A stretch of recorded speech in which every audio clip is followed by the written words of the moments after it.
Can't wait to see what this looks like. I know. Can't wait to see what. Oh, yeah, no. You look super normal on stream, but on our end, you look so fucked. Yeah, that is so weird. What is going on? All right, I don't know what's happening, so I'm just going to, try again. Yeah, there we go. All right. Just Hello. keep telling as it goes on and off. My other camera is being funny. Christian's possessed. I am. We know that, though. All right.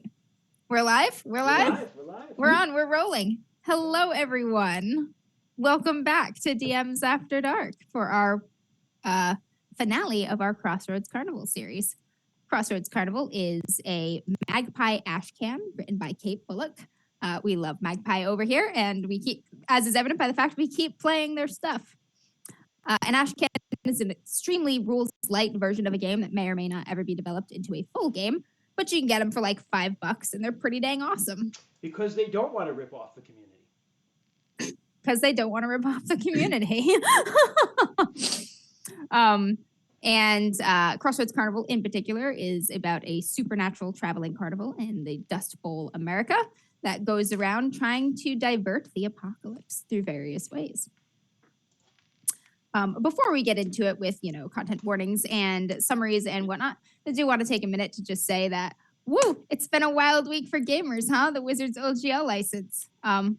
Just wanted to say to all of you gamers, creators, artists, and fans out there that we are so proud of all of you, and we're proud to be a member of this community, especially after the announcement that Wizards made, which made it kind of very evident what a spanking they took from you guys. We're just very proud of you all for sticking up for each other, sticking up for creators, sticking up for your hobby and the community that we have built. And we are proud to be pro small press, pro artist, pro creator, pro collaborative spirit, and anti-greed. And we will continue to be with you guys and continue to showcasing new stuff. Yeah, and that's, just to piggyback off, is like when we started doing this, our main idea and mission was always like, there are a lot of awesome games written by people out there in the community, and we want to make sure that other people know about them and try them out. And hopefully now more people will find that message after they've kind of, seen the seedier end of massive corporations and how they just want to suck us dry of money and control market share. But speaking of us as a tiny baby entity, Ray and stuff, thank you for being, I think, our first year-long subscriber. This is your 12-month anniversary of subscribing. Thank you so much. Awesome. I'm pretty sure you are our first 1 year. Very, very much appreciated. Thank you so much. That really means a lot to us. Helps us pay to keep our podcast running and to keep all this up. So thanks. And I'm glad you like us. Yeah, they like us. They really, really like us.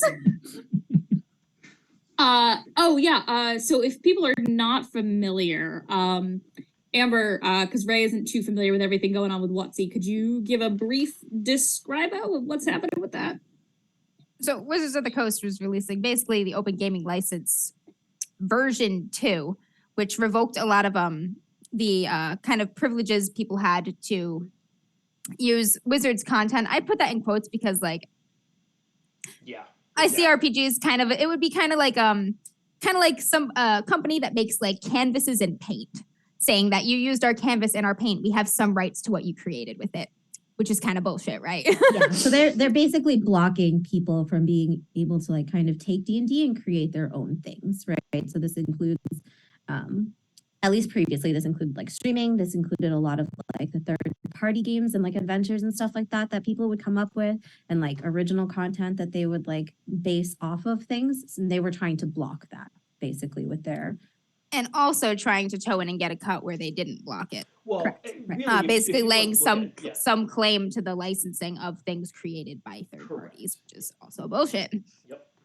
And so the internet revolted and went, hey, this is bullshit and here's why.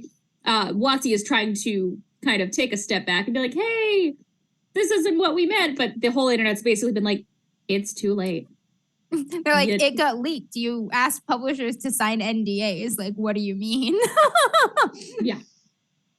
So if you ever were looking for a sign from the universe that now is the time to check out something new and different in the RPG community, this is the one. Literally throw a dart at any of the non-Wizards of the Coast RPG products that exist, and you will hit something great and indie and creative, and probably something that will give you a free PDF when you purchase the hard copy book. Yeah. There are so many games out there that you will have never heard of other than by complete chance. 90% of the games that we've played on the stream, I had never heard of until one of these guys was like, hey, I want to run this. How does that sound? And I'm so fucking happy that I've gotten a chance to give all these things a try. Even from, as someone that's a nervous GM, some of these games have been so easy to jump in and run. So if you're nervous to GM because Dungeons and Dragons is this big thing, find a little thing and run it. And it'll so get many you of these that. systems are easier. Yeah, it's The so rules much are just so fun. much easier. And some of them are harder if that's what you want. Yeah, Right? that's true. Yeah. The flavor that you want is out there. If you want harder, you can always get into Shadowrun. Oh, God. Yeah, I was trying to think of the name. There it is. Do you want the sound of a million six-sided die clacking? Do you want that again and again and again? That actually sounds wonderful. It's a very rhythmic sound. Yeah. And the sad thing is, I love Shadowrun. I just don't love the system. I've always wanted to play it, but I'm I terrified want to play too. it too, but the world is awesome, but the rules are like, oh. And the rule book is laid out The book will horribly. test you. The book will test you. But anyway, that is what's going on. Yes, and We if love the you nerds. yes, and if you want more information, we did post a link with more information on our Facebook. It's on Instagram. It's also on Twitter. But if you want to learn more, there's stuff there. Yeah. Stay united, folks, and eat the rich. All right. All right. Getting back toward tonight's session, we are here at our grand finale of Crossroads Carnival. So we will see how these twisted webs we have woven shall fall. Before we get into it, a little bit of a content warning for you all. Due to the improvisational nature of RPGs, it is impossible to predict everything that might come up in our game, but there are a few things I can give you a fair heads up on that are likely to occur. In this particular series, there will be violence and abuse toward children, which is non-sexual. I'm running it, so you're sure to encounter themes about misogyny, patriarchy. There will also be themes regarding mental illness, general violence and emotional abuse, a fair amount of body horror. There's some Judeo-Christian religious horror, a little bit of pagan horror that is more on the folkloric side than on the religious or practicing side. And so basically, everybody take care, be safe. I love horror games, and one of the goals of horror games is to make people uncomfortable. But we never want any of our viewers to be so uncomfortable as to the point that they are unsafe. So we want to terrify you, make you squirm, make you hurt, make you think about things, but not to the point where you're unsafe. So keep yourselves protected and take care. And getting on into our recap. So our Crossroads Carnival here has been touring the Dust Bowl Midwest America, going from small failing town to small failing town, performing and trying to scrape together enough earnings to keep their carnival just going on to the next one, staying onto the road. We're in December of 1938 when our carnival, which was supposed to be in a much bigger town come the holidays, but due to a series of unfortunate circumstances, has found itself in Silence, Oklahoma. Silence is a small town of just 300 in the middle of the Oklahoma Panhandle, surrounded by absolute nothing except for a large stretch of Great Plains shelter belt on the edge of the town, which was an attempt by the government to shelter some of these worst hit Dust Bowl areas from the grinding winds and erosion of topsoil. And in this small town, our cast and performers have discovered that things are a little different in Silence. Namely, they're a little bit better. They've been traveling around in some of the worst conditions of poverty and starvation and desperation you can imagine for several years. But the people of Silence look a little better off. Nobody here is completely emaciated, though nobody has extra pounds, shall we say, to shed. but the clothes are in better shape. There's still some plants growing in some of the gardens and little bits of farmlands around. There's an occasional dog or pet that is thin but fit around. And the spirits are a little bit higher. It wouldn't be a stretch to call it prosperous in comparison to the surrounding areas. They set up their first show, and the folks of the town did come for that entertainment. Our players here and our casts and characters entertained and disturbed and frightened the people of Silence with their various performances and displays, everything from the beautiful, the strange, to the grotesque. And they had a suitable array of reactions from the townsfolk. Some of them were fascinated, drawn in. Some of them were disgusted and intrigued. And they left with mixed feelings, but they did leave parted from some of their money. During the performance, the cast had several interactions with different children from the town and began to realize something more is going on in Silence, something a little more wrong. There are a lot of signs that the children are somehow being abused. They are frightened. Something has occurred where children have gone missing in the past couple years that they discovered through various investigations and or abilities.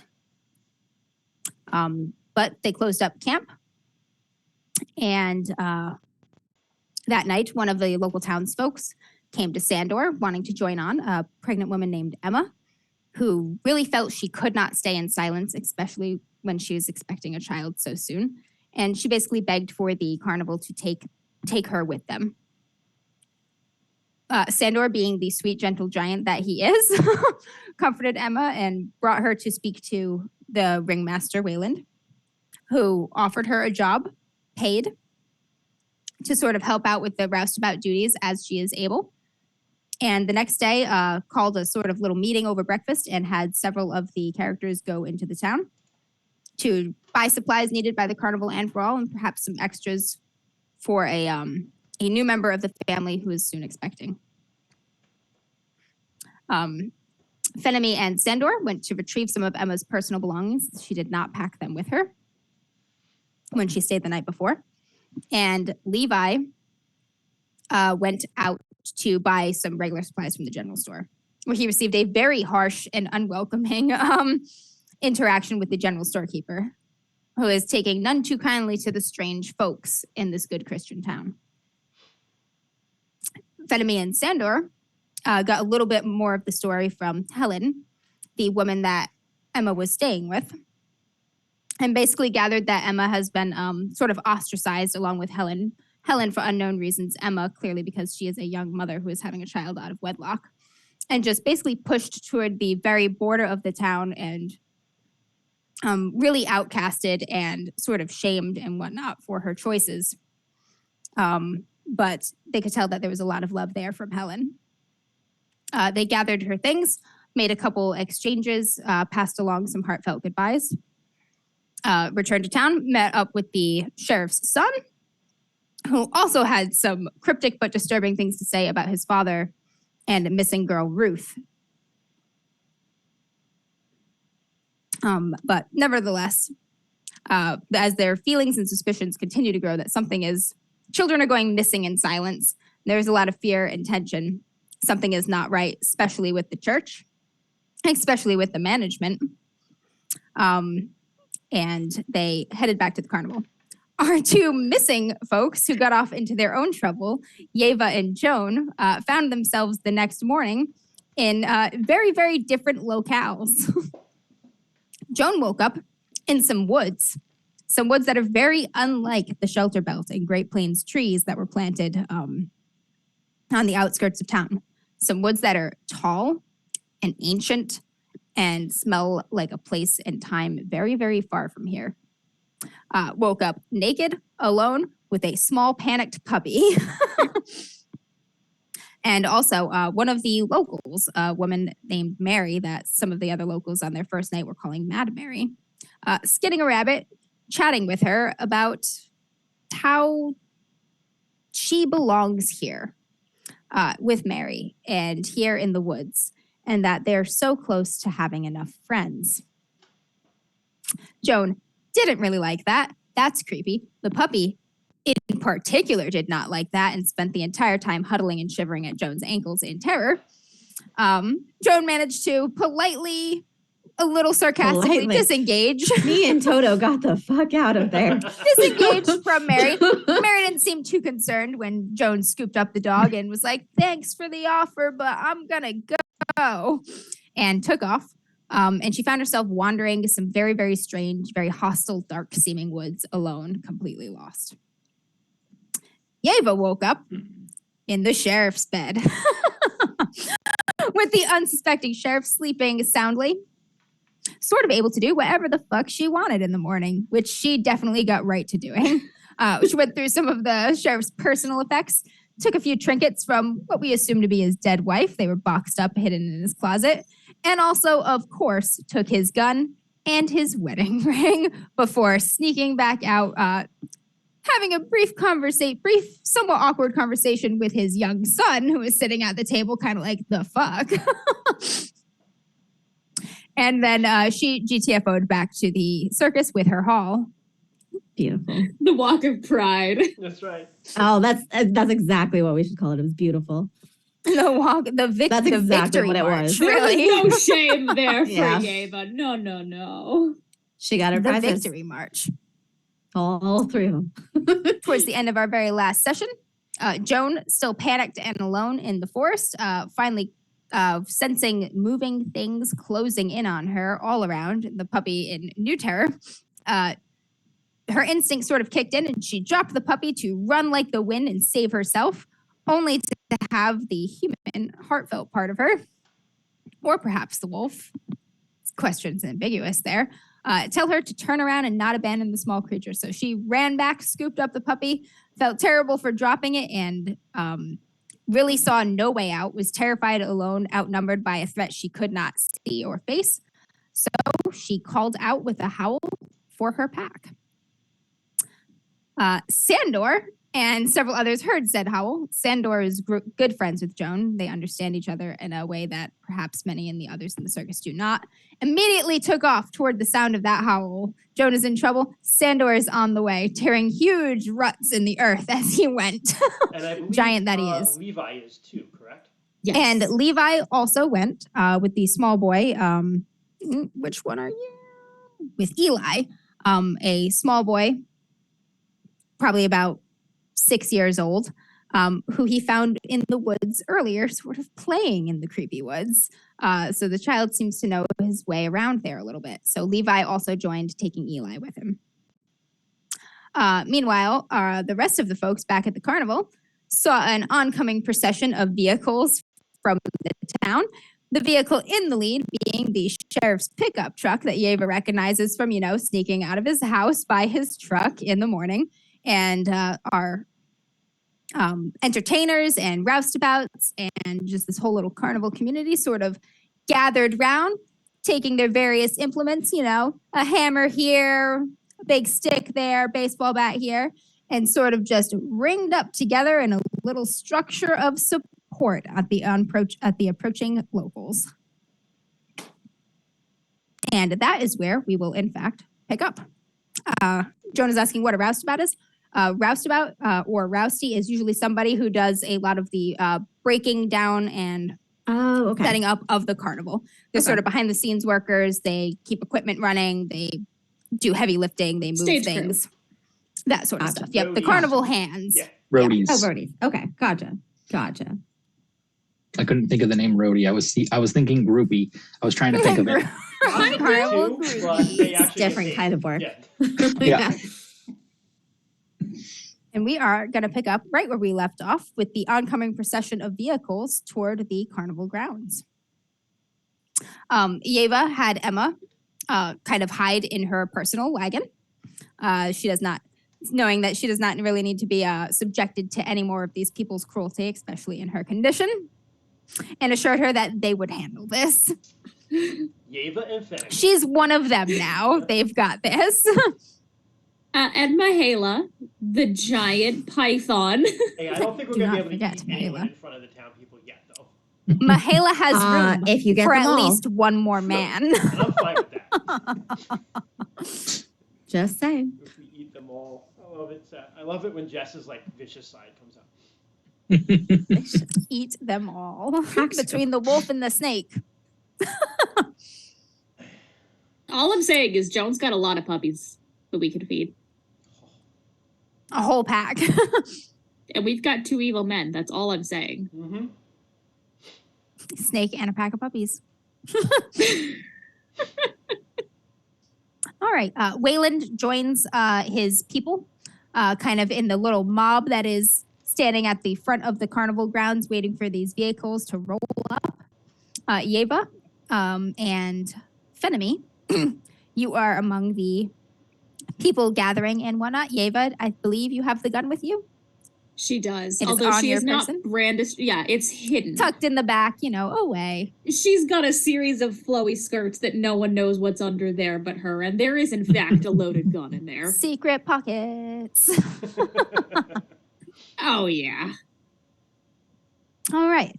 There are 4 vehicles in this procession led by the sheriff's pickup truck. And the truck kind of comes up fast, brakes hard, kicking up a huge swath of just dust that billows over the gathered carnival folk. And the sheriff spares no time in getting out of the truck. He's the first one out. The driver's door of the pickup truck opens, slams shut. He's got a rifle with him. And folks from the other vehicles start getting out as well, of passenger seat, driver's seat, the back of different pickup trucks and whatnot. There's a good little crowd here of, say, 15 folk from within Silence, all of them men. 1 or 2 have long guns. The rest are either currently unarmed or holding perhaps something like a baseball bat.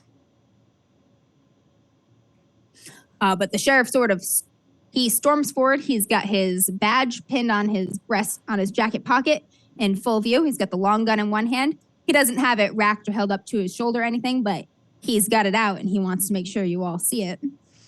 Hat on. And he sort of just storms forward, not even really waiting for the crowd to gather at his back, just with the utmost confidence that they will be there. And he says, "I'm Sheriff Graham Harper of Silence. You will turn over that harlot thief right now." Who is he addressing particularly? Just the crowd. He just sort of kind of yelled it out at all of you. Wayland also does not hesitate and immediately steps forward and holds up his hand. Wayland has always been very much of a peacemaker. And he's always been very kind and compassionate and gentle with you all. Sometimes kind and compassionate and gentle with outside folk who maybe don't deserve it even. Fenemy's going to be right next to him. Like, one step Right back, hand but man. right next to him. Yep. Holds up his hand and he says, whoa, everyone there, like, take it easy. We're happy to talk about what happened. Let's just talk. And the sheriff sort of cocks his head a little bit. And he says, "What are you the ringmaster here? Is this your operation?" And Wayland just nods and he says, yes, this is my carnival. I'm Wayland Price." And Graham kind of walks up to him really, really close, that one step too far into his personal space for a friendly conversation sort of thing. And he says, "I have it on good authority. Several people in the town saw one of your folks sneaking out of a personal building this morning, and effects are missing. We don't take kindly to thieves in Silence. If you don't want trouble, you will turn them over now." It's funny you say that. And she just twirls her hair and walks a little forward. I wonder who could have been leaving a building so early in the morning. And she just stares daggers with a gleaming smile. Fenemy is also staring at him, but it's more like a reading of him. Staring through him to the core of his soul. Exactly. The jaw muscles in this man's face here, they tighten and clench, and you see like that little feathering around his eye there, just barely contained rage as he looks at you. He knows. He knows, and you know, and nobody else does, and you know he doesn't want them to. But he says, witnesses say it was a woman. There's an awful lot of women here. You gonna make us search them all, or you gonna turn over the guilty party? Someone knows what they did. And he's boring his gaze into you as he says that. I mean, I'm quite easy to search. What are you trying to find, though? He's like, a firearm, some jewelry. Who do they belong to? Could you describe them? Maybe we could find them better that way. That's not important. It's a plain band, and it's a Colt 45. That sounds like a gun that might have existed back then. No, he says with more that's right. confidence than I. Yeah, no, that works. That works. Yep. And if you get these items you're looking for, you'll leave our little family alone? Says it'd be best if you be gone before nightfall. Well, we planned on leaving today. We're hardly being an issue. Great. Looks like we're almost at an accord. Now if the thief will be turned over. And Wayland is like looking between Yeva and Graham. And Wayland knows exactly what has occurred again. Wayland knows exactly. He comes forward and he says, Sheriff, perhaps as we would like to be out of here before nightfall. It seems that all you fine folk would also like to have your town back for the holiday this evening. Can we come to a settlement, a monetary settlement for the value of the items missing, perhaps? It'll get everybody out of here quicker. And Graham just kind of holds up a hand in Wayland's direction without even looking at him. He says, no. The good people of silence cannot be bought. They want justice. So then, why are you here threatening us with your weapons? If all that was stolen was a couple of petty items. A gun is not a petty item, especially when we don't know what kind of ill intent the folk who took it might have. And he has that look of disgust again on his face as he's just looking at you up and down, kind of like you're the biggest piece of shit he's ever looked at. Which is great, because she's looking at him the exact same fucking way.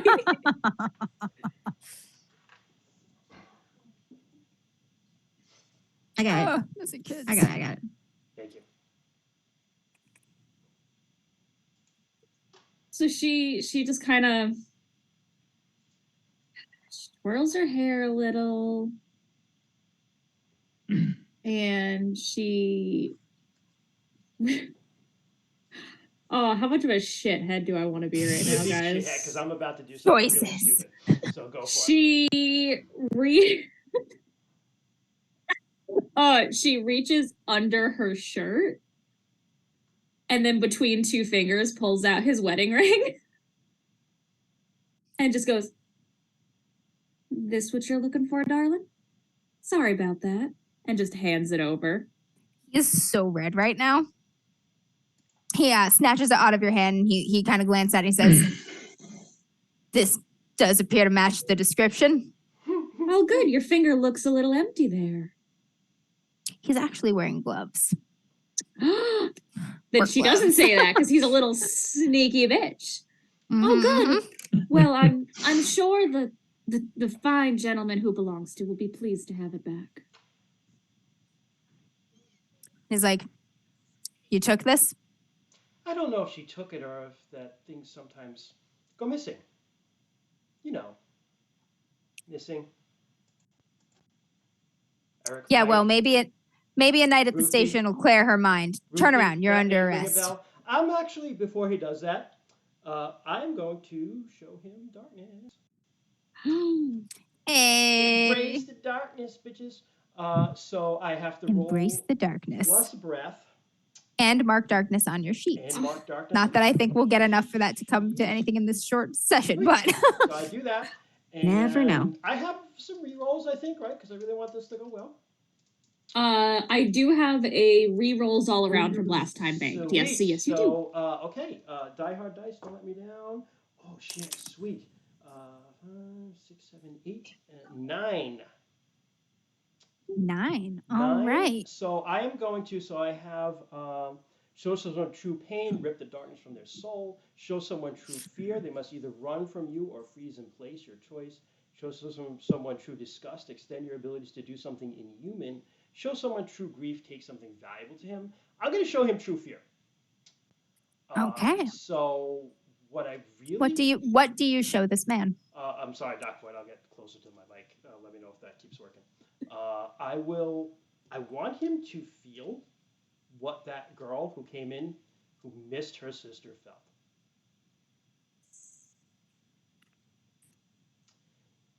All And right. the way Fenemy does it, do you remember what her name was? Ruthie was the missing girl, right? Ruth is She the never missing gave. girl. She never gave her name. She never The other gave one. her name. Okay. So I'm like, sometimes things go missing, like Eric or Ruthie. You remember Ruthie, right? Missing. How do you think her family feels? And as she says it, like her voice kind of like gets into that like when Kate Blanchett is playing Galadriel and like Frodo tries to Exactly give who I her was the thinking ring, of. and she's like, "And you'll have a queen." Like he has that moment where I'm like, "You remember Ruthie, right, Darn. motherfucker?" Yeah, and like her eyes like go like completely not human. They're ancient as they are, but he's the only one who sees it. Everybody else is gonna see something. Let me turn my mic up a little bit more. Something different. And just like bore into this man's soul and just let him feel what I felt from that sister when I read her. All right. So you get closer and closer, and though your actual size doesn't change, to this man, your shadow becomes larger and larger and larger, dwarfing him. Nice. And you get 2 steps too close into his personal space, a step farther than even he did. And in the reflections of your eyes, he can see this girl who has lost her sister and who knows that everyone that is supposed to love and protect her is lying to her about it.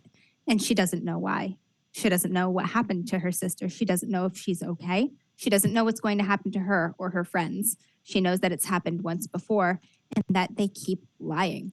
Her parents, her mother, her father, the church, all these places she was supposed to be safe, they're not safe. She doesn't know if they ever were. She doesn't know if they ever will be again. But there is nowhere in this small, good town that is the only place she has ever known that she can go. And the only person she would have trusted is gone.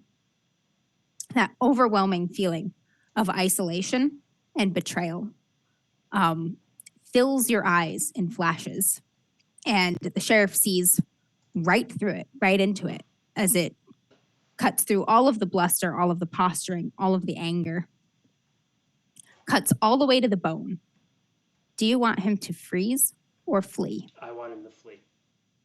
I make him feel all of that, and then at the very end, like as he's staring into my face, and his face is just like, I'm just like, leave this place. His expression is stricken. If perhaps if it had gone just a half a step farther, his hair might have turned white. That's how pale and just stricken this man's expression is. He takes a half a step back, drops the ring. It just falls from his hands, like his hands don't really work anymore. And he backtracks, walking backwards, not looking away from you until he reaches the truck, almost staggering in a way. He yanks the door open and gets inside. The other crowd is like, Sheriff, like Grant, what's going on? And he just starts the engine, cranks it into reverse, and tears out of there, cutting another huge swath in the dusty ground. The other folk are left in just complete confusion. They're looking around, they're holding their guns. They clearly did not catch completely what transpired.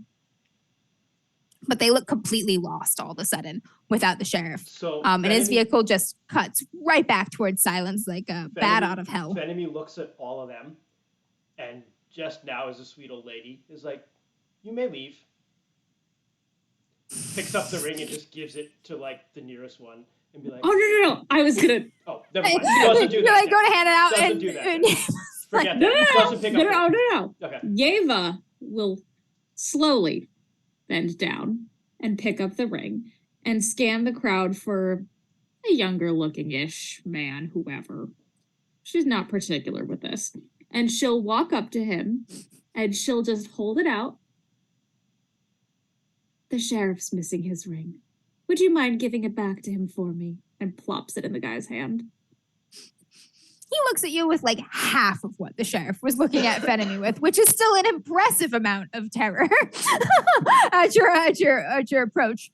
And you just kind of drop it into his limp hand, and he just looks at it like it's a bug or something. Like he doesn't know what to do with it for a minute, until the guy next to him just sort of like slaps him on the arm, and he's like, "Let's get out of here." And then he like stumbles over his feet a couple times, closes his hand around the ring, looks at you, and then just like runs back to the truck. And she just turns and walks back with that little hip sway with the snake just over her shoulder. And Fenemy's just like the nod. They've done this before. These two have a routine. Those guys, get the fuck out of there. And as you mentioned, you have done this before. Wayland has been through this before. He sort of knew right away what had happened and what was going on. Good man that he is, trying to defuse the situation, keep everything as peaceful and simple as possible. But having done this several times before, you do also know that there's a not insignificant chance that they're going to come back in a little while, a lot more hostile than they left this place. As soon as they get a chance to rally, put their heads together, start talking about God and the devil and right and wrong. About half the time things like this happen, a mob comes back. So you have that victory, possibly a brief one, in your hands right now. But you know that silence, though calling it welcoming even on your first night would have been a stretch, is definitely going to be much less so come tonight. And the sun is already very, very low. So Fenemy just looks at Yeva and she's like, Sandor better find Joel quickly. That's what I'm worried about. And she looks at Waylon and just goes, look, I didn't know if when he said Harlot Thief, he meant me or poor Emma. I'm used to it. She doesn't fucking deserve it. Waylon just gives you like, it's almost like a pleading look, like, why do you keep doing this? But then he just sighs because he understands why, and he can't. And he just nods and gives you like a little pat on the shoulder. And then he walks back and he's like, okay, like, start packing, everybody, start packing.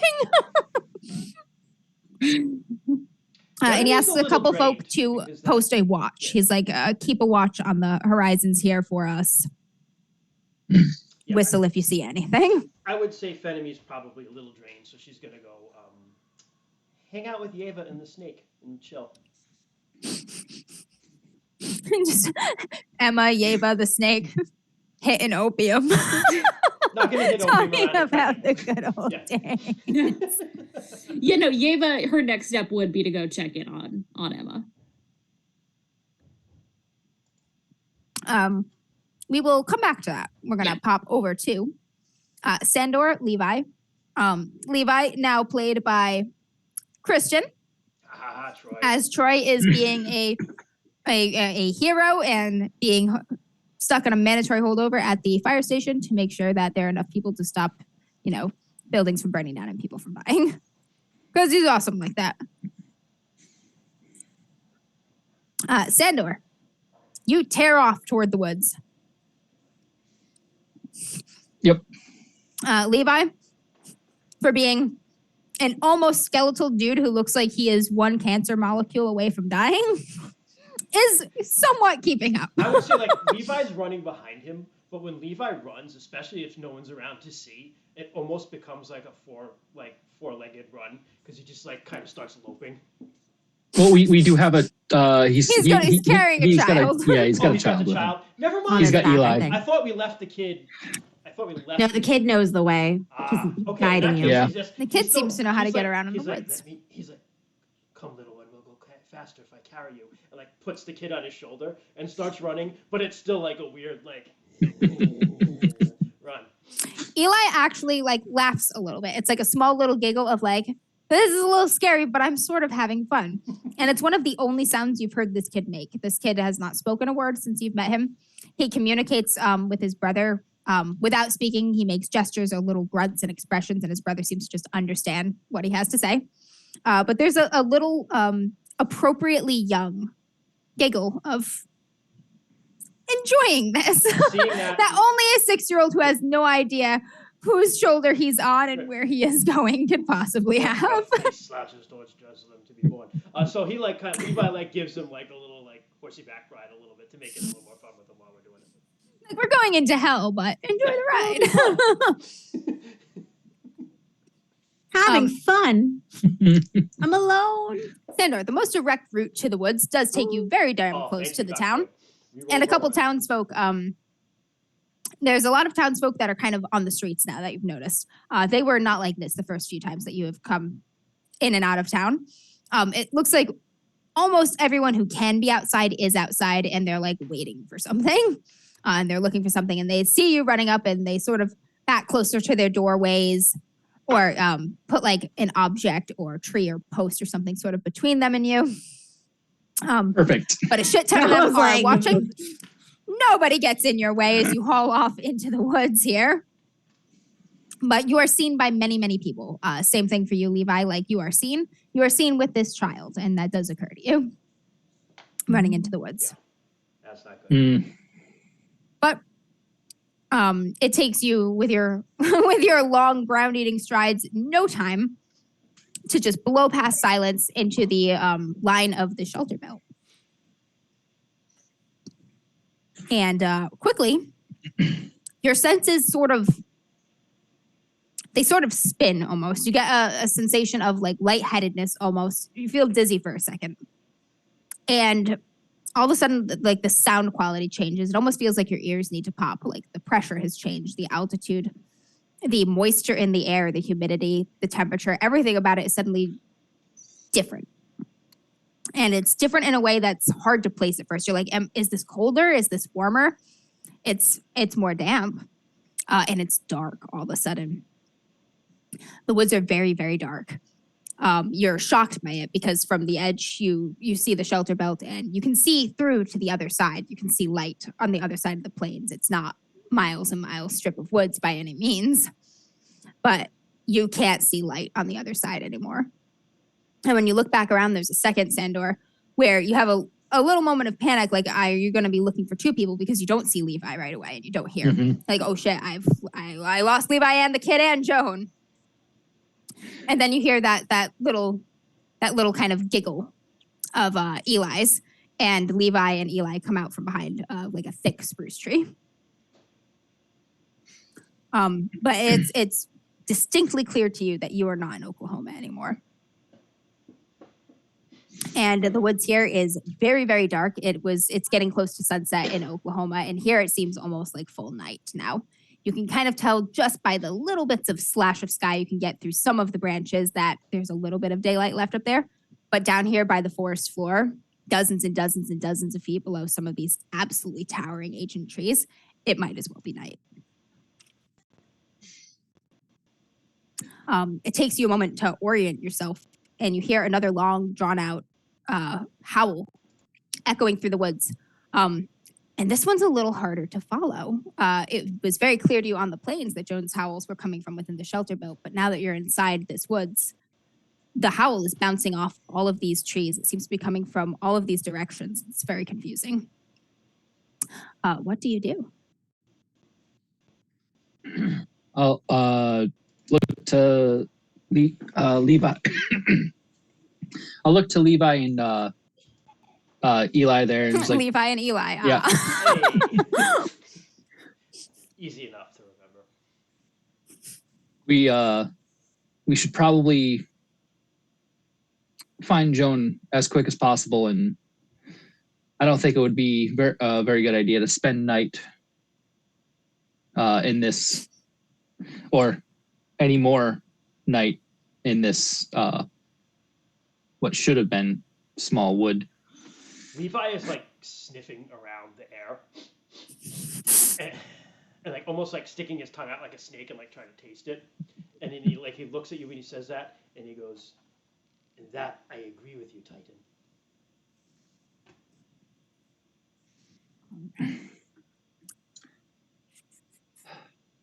I think this calls for some kind of roll if you all want to peruse your moves. Let me see. If nothing quite fits what you want to try to do, just describe to me what you're trying to do, and we'll just call for a stat roll. I mean, I kind of just want to like keep an eye out for trouble is what like is the closest one, but really I'm trying to like triangulate kind of where the howls are coming from. Because I'm the trouble, right? Yeah. Yep. Keep an eye out for trouble. Trouble. Joan's middle name is Trouble. Maybe vote Captain Joan. Does she have a? Yes. Oh my gosh, we need to share that on DMs After Dark Media. No. Yep.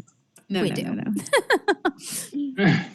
All right. I won't make both of you do it. One of you keep an eye out for trouble and sort of take point on this. What's I do have a +1 in Guile, which is what have no idea what Troy had. And Guile is Guile he has a +1 and 2, so okay. Doesn't matter. Why don't you do it? All right. Sandra has a somewhat more urgent need to find Joan. So Bestie. Who's homeboy? Alone. I'm hungry. I am going to use that reroll because I missed it by 1. We have 2 rerolls now because we had another rerolls all around. Yes. Yep. Doc would give us another rerolls all around. Don't worry, Jess will use all of them immediately. Jeff just biffs everything. That's all right. I'll just be stuck in these woods forever. Don't worry. If we need more, I have more channel points than I know what to do with. And I really still need to fix how much those go for. I did get a 7, which allows me to ask 1 question. And I think I'm going to just go, what's the best way out of this mess? Being what is the probably that's the best way to find Joan. Most direct route to finding Joan. Yep. All right. Nice work, Sandor. You take a moment to sort of orient yourself, listening for another howl, and you do hear another howl. It's not Joan's howl. It is a smaller, distinctly more dog-like howl. But you know Joan and her dog, so you head for that one. Yep. You start pushing your way through the forest, crashing through branches, trampling underbrush, making a big splintery mess of things, which on the one hand will hopefully be easier to follow back. But on the other hand, as you're absolutely tearing through this dense, just thicket of growing things, you feel a hostility from the forest. It feels offended by your passage almost. You feel like the trees are looking down on you, and being looked down on is not a sensation you, being a giant, are at all familiar with, and you don't like it very much. You just stepped on Charlie. Not Charlie. What did I name it? You press forward. One of them was Charlie.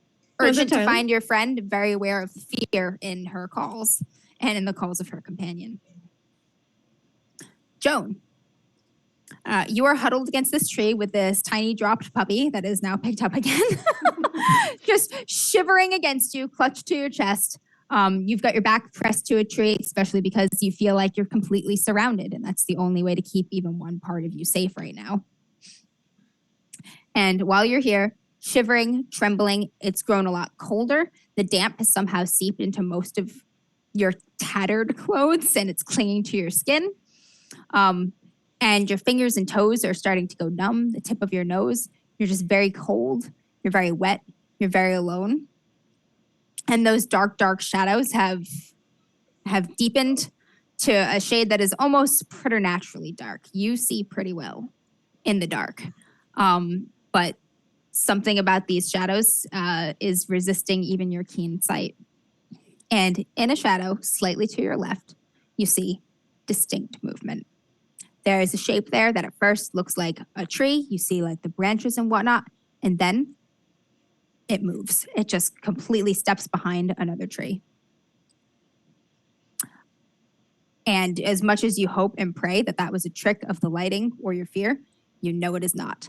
And the pup lets out a sharp kind of piercing yelp, and it squirms in your arms. Almost like it's trying to get away from you now. It's fighting. It does not want to be here at all. What do you do?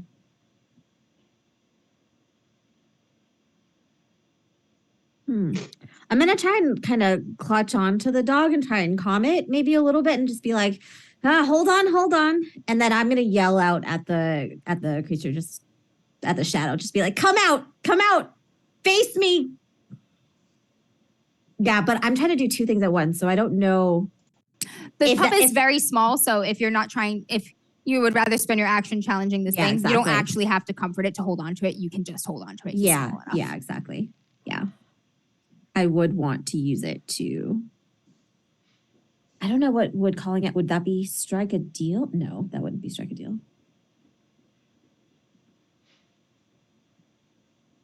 Lash out with unsettling violence? I think that's Endure the darkness? Yeah. You attract unwanted attention? That could be, yeah. That's a penalty for a poor roll on that one. Gotcha. You can. Let me see here. Yeah, I want to call out to it to face me, to show itself. I mean, you can indulge your inner monster, force another to reveal their hidden truth. Okay, all right, I'll do that. Summon the darkness to face you. What does hold one mean? That is a great question. We went over this at one point somewhere. Yep. At Gen Con, and then in my looking through of the rules again, I don't think I saw it again. When you indulge your inner monster, hold one. Mark darkness to spend your hold one for one to choose Just one roll. from the list. So this one doesn't have a roll. That's why I think you're like gaining a darkness, but you're also using that darkness to indulge in your inner monster.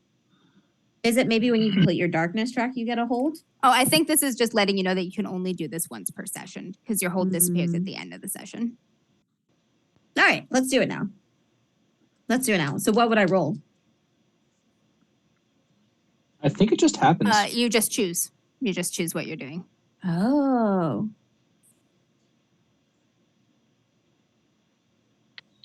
Yeah, mark darkness and spend your hold. So your hold is that darkness point, basically, for one to choose one from the list. So you mark darkness, you kind of automatically get one of these, I think. Okay. Which makes sense because you're like you're letting the hair down here. I'm gonna summon the darkness to face me. All right, Joan. You clutch the puppy tighter to your chest, and his trembling and struggling actually stops. You're holding him firmly enough that he kind of goes limp against you the way a rabbit will when you catch it between your teeth, even before you've bitten down. And you stand straight. You right in yourself, and you're just like, come out here and face me. And that shape steps out the other side of that tree that it disappeared behind. And it still looks like a tree to you at this distance. It's a stunted tree. It's short. It's jagged. Branches are broken off at sharp and cruel angles. It's maybe 6-7 feet tall, but it comes toward you and you hear it crunching in the underbrush. It's a wet and snapping sound at the same time. It steps out of those deeper shadows into a thin sliver of moonlight, and you see the light falling over bark and moss and areas where bark has been stripped away to reveal slashes of pale core wood, actually skin. It comes closer, and you see this mismatch of man and tree, or boy and tree. 6-7 feet tall, broken limbs and spikes sticking out at strange angles. But on the trunk, in the trunk, there's places where that bark is rubbed or torn away, and there's still skin there, and it glistens with the moisture in the air and the moonlight, and you can see it flashing, almost like it's breathing a little bit inside. And kind of centered 5-ish feet off the ground, there's half of a face just pressed into the bark. There's one bulging eye, it can't blink anymore, and there's just something like blood or sap, a thick, sticky fluid just streaking the face, and the lips pulled aside. You can see a little bit of teeth there. It looks anguished, tortured. It doesn't make any sounds, any human sounds, just the sounds of the wood creaking, the snap of green wood as it comes closer and closer toward you. I'm going to take 1 or 2 slow steps back, and I'm just going to yell at it. What do you want? What do you want? What do you want from me? One of those jagged branches shifts forward, and again, you hear that snapping sound, and you see bits of wood snapping and splintering the fibrous areas as it moves, and it stretches the branch toward you. And at the end of the branch, there's twigs, but also 2 fingers. And it's just reaching out toward you. I'm just going to keep backing up. The dog in your arms is completely still. If you didn't feel its ribs like pressing against your hold as it tries to breathe, you would think it is died. That's how still it is, other than it's breathing. And you feel the warmth as it urinates. It like voids its bladder just down your skin and your chest. And that reek of probably just doing pure, the same thing. that reek of just pure animal fear overwhelms your senses. It overwhelms even that smell of the raw earth and the mud and the wet growing things. And a part of that wild living fear scent, it sets your teeth on edge. It makes that part of you that you don't always get along with, that part of you fear, excited, hungry, and you're suddenly not sure if the puppy is safer in your arms than it would be on the ground.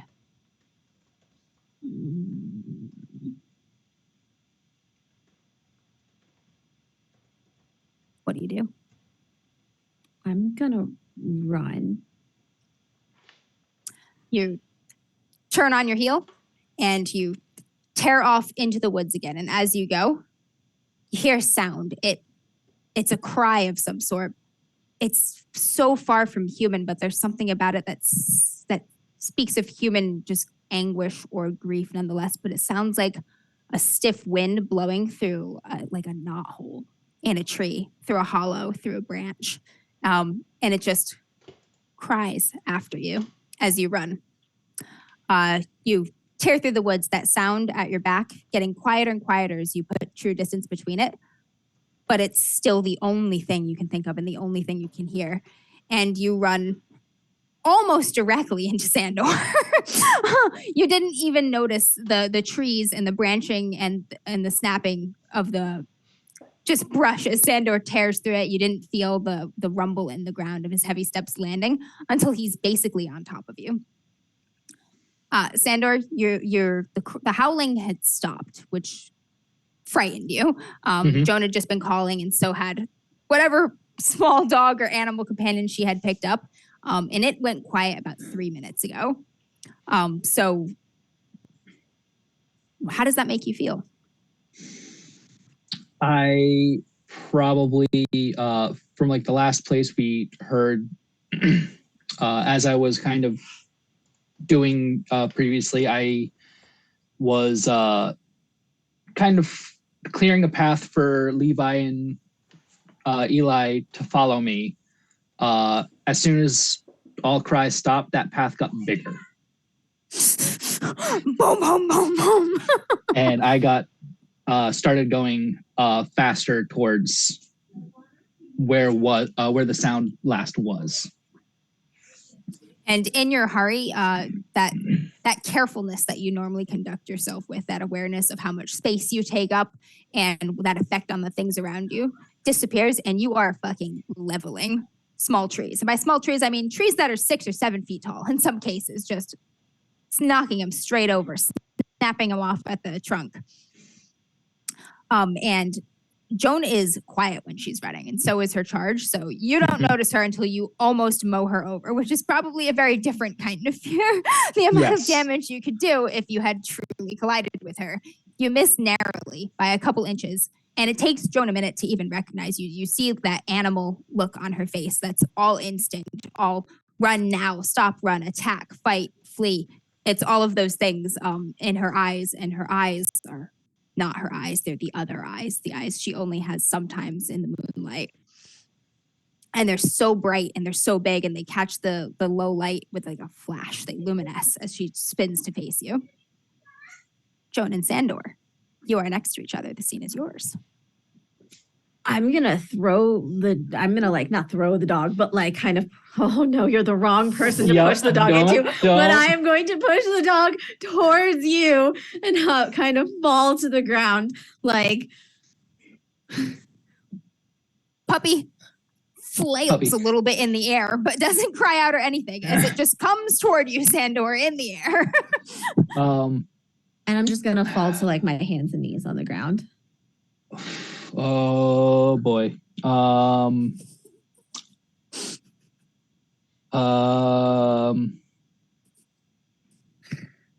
Do you dodge the puppy? You can dodge and wrench. You can. This dog is dangerous between the both of us, Sandor. The best person to have this dog is Levi, and he's right behind He me. just ducks and the dog just gets chucked right into Levi. The demon is carrying a kid and a puppy. He's not a demon. He's an angel. We will soften him yet. Giggling child on one shoulder, puppy on the other. He's being humanized. He's being softened. I want to say, like, because I'm not sure how far Levi is behind me. He's several yards behind you because you started hauling ass. Yeah. She went quiet. So Good news is your trail is easy to follow. yeah. So I'm probably going to like try and catch this puppy, cradling it like I would literally a cloud.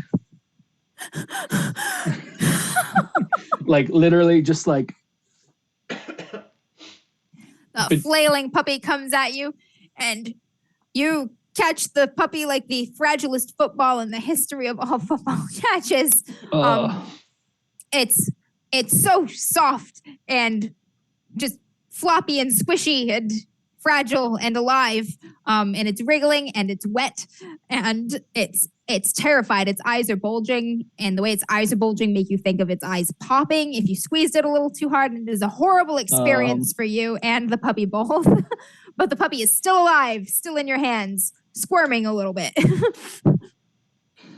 I do want to say, like, I think this would actually be a good role for Endure the Darkness for me. Yes, All right. very nice. Oh, that's a good call. So I took as the strongman as my second power, unflinching, which allows me to roll using bones instead of breath. All right. So What would you pick from this list, though? There isn't a list on this one. Oh, which one? This one you just tell you're me doing what you Endure. which to Gotcha. withstand Gotcha. and roll. Would it be like withstanding his own strength? That's what I'm kind of thinking. Like it's because I've been playing Sandor as like he has like Your own danger. Yeah. Yeah, the darkness you're trying to withstand is your own. yeah. It's the So- core destructive nature within you. Ooh, that's better than what I'm going to do next. So I did get an 8. An 8, all right. That is a hit. That is a hit with a price. Be evil here for a moment. Amber, how mad do you want to make our chat right now? Well, he hit, so he's not going to crush the puppy. Okay. But it's going to come. So he's not going to crush the puppy, but it's going to come at a price. Yeah, you said with a price, and chat is already concerned. Mm.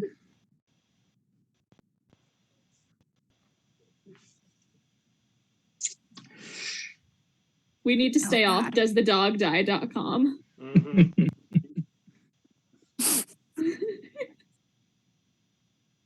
All right, Sandor. You catch the puppy. It is alive, this very tiny, very fragile, living thing in your arms with bulging eyes, just full of fear.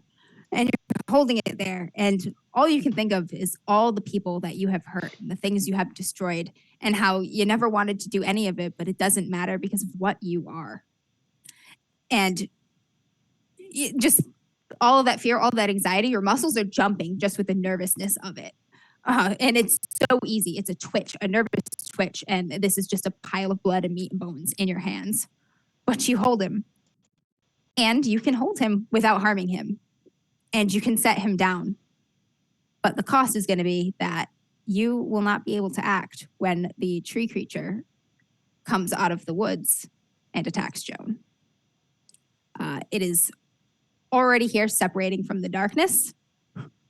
Right behind her, where she is standing facing you, it's behind her. All she's seeing is you, her eyes flashing with moonlight, and the branches coming in. And you can save one. You can save one.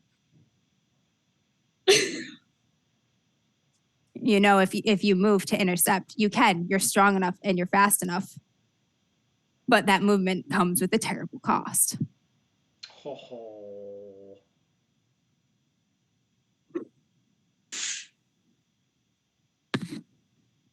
Look at her just sipping tea. So, if the puppy dies, calmly. everyone, I did not kill the puppy. Kent killed the puppy. He's yes, don't do this to him. He's her friend. It's fine. Welcome Hold to on, let me- DM's After Dark. Let me see if I can just. Oh yeah, Kent is a dog owner, by the way. That's Hercules. Hi, Hercules. I'm sorry, buddy. He's asleep. It's past his bedtime. Amber Chat is so mad at you right now.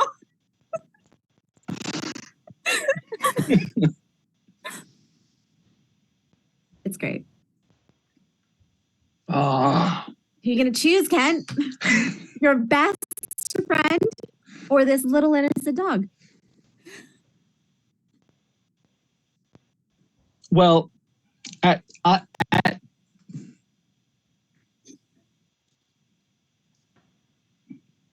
either or, I know Joan. Like, she still has this puppy. I don't know where she got it. She's been in this forest for God knows how long. Like, she still has this puppy. I haven't eaten in 5 days. Like 2 hours. That's probably been longer than 2 hours. Oh, damn.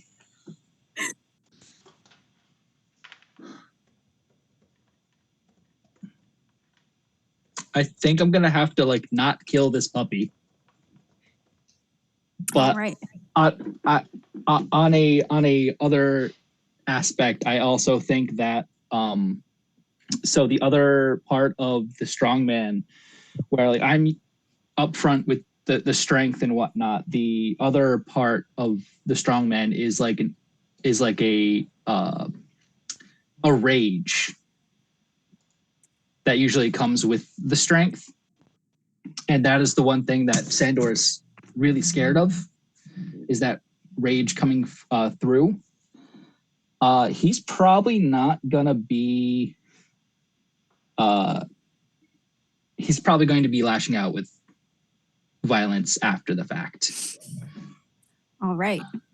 Sandor, you are frozen holding this small, fragile, living creature in your hands, and you catch Joan's eyes, her wide, beautiful, wild eyes. A second before, this mass of jagged branches and sticks and thorns thrusts out of the darkness at her body.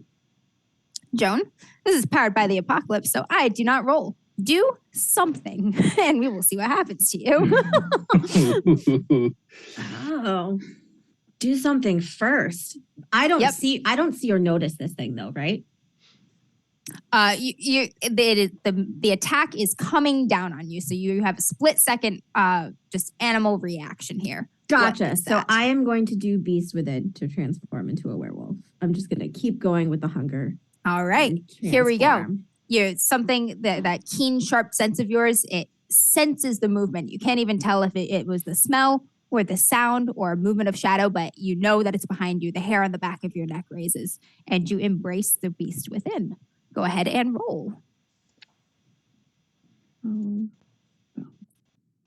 right, I have +2 for bone.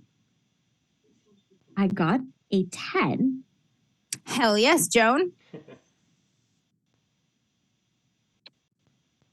You get to choose too. Oh gosh. Okay, I'm gonna do gain an extra +1 bones until you change back and do extra harm. All right. Yeah, those two. It was a 10 plus. So I am going to let you dodge out of the way of that attack. Had it been a 7 to 9 or less, you would be getting absolutely wrecked right now. But that movement, the hair in the back of your neck raises, and then before you know it, it is fur on the back of your neck raising. And you come undone before Sandor's eyes. He's probably seen it before, but the small child on Levi's shoulder that is just entering the clearing has not seen it before. And it is swift and gruesome and brutal, and it is wet, and you tear and you rip and your bones break. But even as your body is coming apart, you are stepping to the side. You are spinning on your heel, your paw. Your claws are digging into the earth to give you purchase as you spin to face this creature. And the branches, they whip by you, sting on your skin a little bit, but you are more or less unharmed as you whirl to face this tree boy thing before you that smells like wood and sap and greenery and meat at the same time to your keen senses. I want this kind of like low growl that gets louder as she turns her attention to this tree. And all of the thinking people-y parts of you are somewhere very far away in the back of your mind. And what you know is that this is a threat to you and the pack that is behind you. There is not really initiative in this game so much. So we just kind of go in a narrative structure of what we feel here. Sandor, I'm going to have you go after Levi and Eli because of that freeze that you had chosen because of your choice here. So Levi, you and Eli have just kind of stepped into the clearing following the massive trail of destruction that Sandor has left. And you see this thing, this tree creature. And from where you're standing at the angle that you're at right now with how quick things are moving, it looks like a living, twisted, broken, like sickly tree with just sharp branches and lots of cruel and horrible angles, and it snaps and whips, and the sounds it makes are all crunching, cracking, splitting sounds. But it's moving quite quickly, swatting at Joan, who is in her full werewolf glory, and Sandor, who's just standing a few strides away, holding this terrified, squirming puppy, staring into its eyes. Okay, what do you do? Does Eli see this?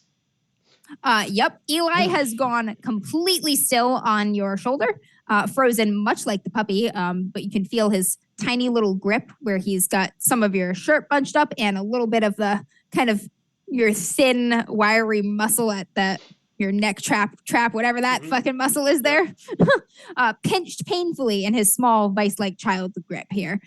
He's definitely afraid. Okay, how's Joan Wolf look like she's doing against this thing? Or it's just a standoff at this point? It looks like it's about to be a no holds barred smackdown here. Okay. She's that's a big stick and she is a big dog. I'm gonna take Eli and I'm just gonna be like, child, I have to sit you down now. But know that I will allow no harm to come to you. Can you stay very still back here? He's barely moving at all. His muscles are kind of locked up and his eyes are huge and wide. You can see the white all the way around his iris, and he's taking short, quick, sharp breaths. He's panicking. This child is in a state of panic right now. And he doesn't really nod or respond to you. You're not sure that he hears or understands you. I'm just going to set him down. Not much I can do about that. And then I'm going to turn to put myself between him and this thing. And I'm not going to make an attack yet. But what I am going to do is I'm going to indulge my own inner monster. So I'll mark darkness. I don't have a thing to mark darkness for Eli. But darkness has been marked, audience. Marked, boom, okay. I'm indulging my inner monster. Hold one to choose one that disappears at the end of the session. I am going to become invincible meaning I will ignore all harm from this source being Plant Boy. All right. Which I will take to say that if he gets his ass kicked, he'll bleed and whatever, but it's just like his show, it's not going to hurt him. You have a limitless ability to take abuse and pain and suffering upon yourself, and you embrace that broken part of you now. Nothing's getting past me to this kid. All right, all right. And we will go to Sandor. Right. I will. Did you roll for Embrace the Darkness? Roll. That is a roll one. That is a roll. Is it a? No, I don't think no, so. Indulge. Okay, Indulge. you mean indulge. Yeah. Got you, sorry. Indulge. Yeah, Indulge. indulge. I indulge my inner monster as well. Indulge, gotcha. We're good. Yeah. Yes, Sandor. I'm going to deal with this puppy somehow. Give it to the kid. You can drop the puppy or set the puppy down. Little things All right. should hang out together in shock. Just chest past it to the small child. The puppy hits it like a meat bullet, and the child also explodes. We have a dead child and a Meat bullet Amber. That's now a thing. That's now the thing. I love when Amber jams games. You don't know which was dog and which was child. It's just an explosion of meat.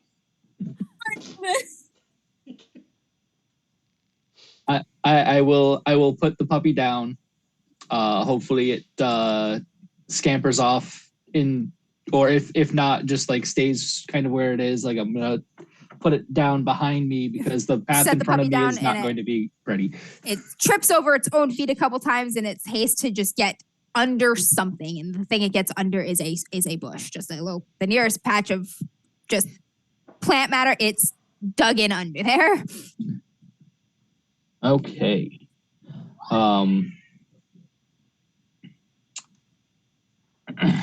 And as with let's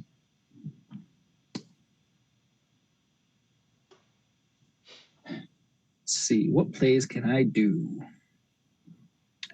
Right now we got a wolfed out Joan and a tree person thing.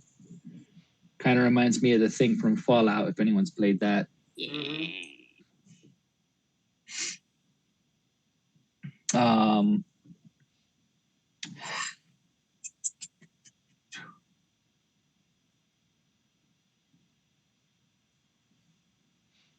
I guess I am just going to lash out with unsettling violence. All right. That rage that is always bubbling just below your skin in the pit of your stomach, that you held back with the barest thread of your consciousness and humanity to avoid just rending this puppy to bits. You let it rip. Okay. Yeah, that is a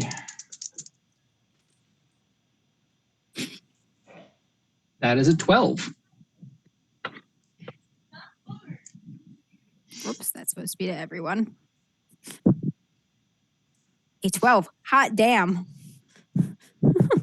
Hot damn.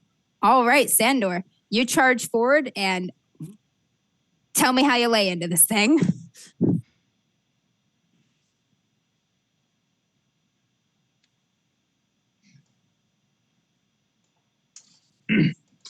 Well, as Jonah is kind of wolfed out, I'm not too concerned with hurting her because she is in this form, one of the only things that can kind of stand up to my might. I'm gonna probably just like come straight over her with and try to knock this thing to oblivion. All right. And you do. Sandor, your curse, the thing that has isolated you from so many people in this moment, it serves you well. And you just huge fist, all the muscles in your arm corded, and you just swing at it. This is not a practice strike. It is not a strike that has taken training or anything like that. This is just you moving your fucking arms, and you hit it like a hammer, like a sledgehammer. Wood just splinters around you. It's almost like your flesh is hitting it, and your arm is just turned to steel in that moment. You feel the force reverberate through your bones up into your shoulder, and it means nothing to you. But the wood itself cracks, splinters, tears at your flesh. Can't feel a thing. It's all just pressure. It's just pressure. And the trunk of this tree, it's almost like it's getting kicked out from beneath it. It bends at like a 45-degree angle. It coats your skin and your arm. And at some point, the wood, it becomes soft and then hard again and then soft and then hard again. And you just crack this thing. It sways for a minute. The roots and feelers and creepers that it was sort of moving with, they lose their purchase, and the whole thing just topples sideways. And that horrible just wood in like just wind in like wood knot holes and in branches wail just picks up, and it almost sounds like a storm, but there's no wind. Everything is so still you can only hear the wind, and the wind screams. It cries out in just hot animal pain. You've broken something living again. You've done it again. And there is blood on your chest and on your arm, blood and sap, blood and things thicker than sap even. You're sticky and hot. And this thing on the ground is writhing. The branches are flipping, roots are shuddering and creeping, and it's crying, it's screaming. But it's not getting back up. Joan. So with my roll, I do get to choose one with lashing out with the unsettling violence. One of the options is mark a darkness as the blood stains your hands. I am 100% taking that. Nice. And as that fact becomes more and more obvious to you that what is on you from this thing that looked almost completely like a tree is in fact blood. And now the things that are standing out to you are all of the human parts. You see that part of a face, not a man's face even. It's a boy's face, a child's face, and the eye, the unblinking eye that is just stretched into the bark forever. It's wide and it's rolling around, and it's afraid. And you can see in the trunk where you've split it, you can see that the fibrous, wet, living core wood and bits of bone and softer things that have spilled out from within it. And it's twitching and scrabbling at the ground and just screaming. And I think, sorry, go ahead. You've done it again. I think Joan is going to try and run on top of it and then like bite and tear into it and try and eat it. I think Joan would do that too. And you have this moment where you're just looking at this wounded creature just kicking at the earth. And then there's that flash of just fur in the moonlight. And Joan is on it. She, no hesitation, no moment of dread, no what have I done, just single-minded animal ferocity and hunger. And the wood is splintering between your teeth. The hot blood is bathing your tongue. And this is the weirdest meal that you've ever had, but you're pulling off pieces of this thing while it still screams, while it still kicks, and you're swallowing them down into that deep, deep, dark hole in you that always needs more. Levi, what are you doing? Did I see the humanity in the tree thing when Sandor whacked it? When it started screaming, it was all you could see. Okay. Okay. And now Joan is just ripping this thing to pieces. So. And eating it. Yep. She's like, waste not, want not. I'm eating it. She's like, little pulpy, but okay. So she's, Levi is going to push Joan. Hold on, let me see what moves I have. Let me look at some moves.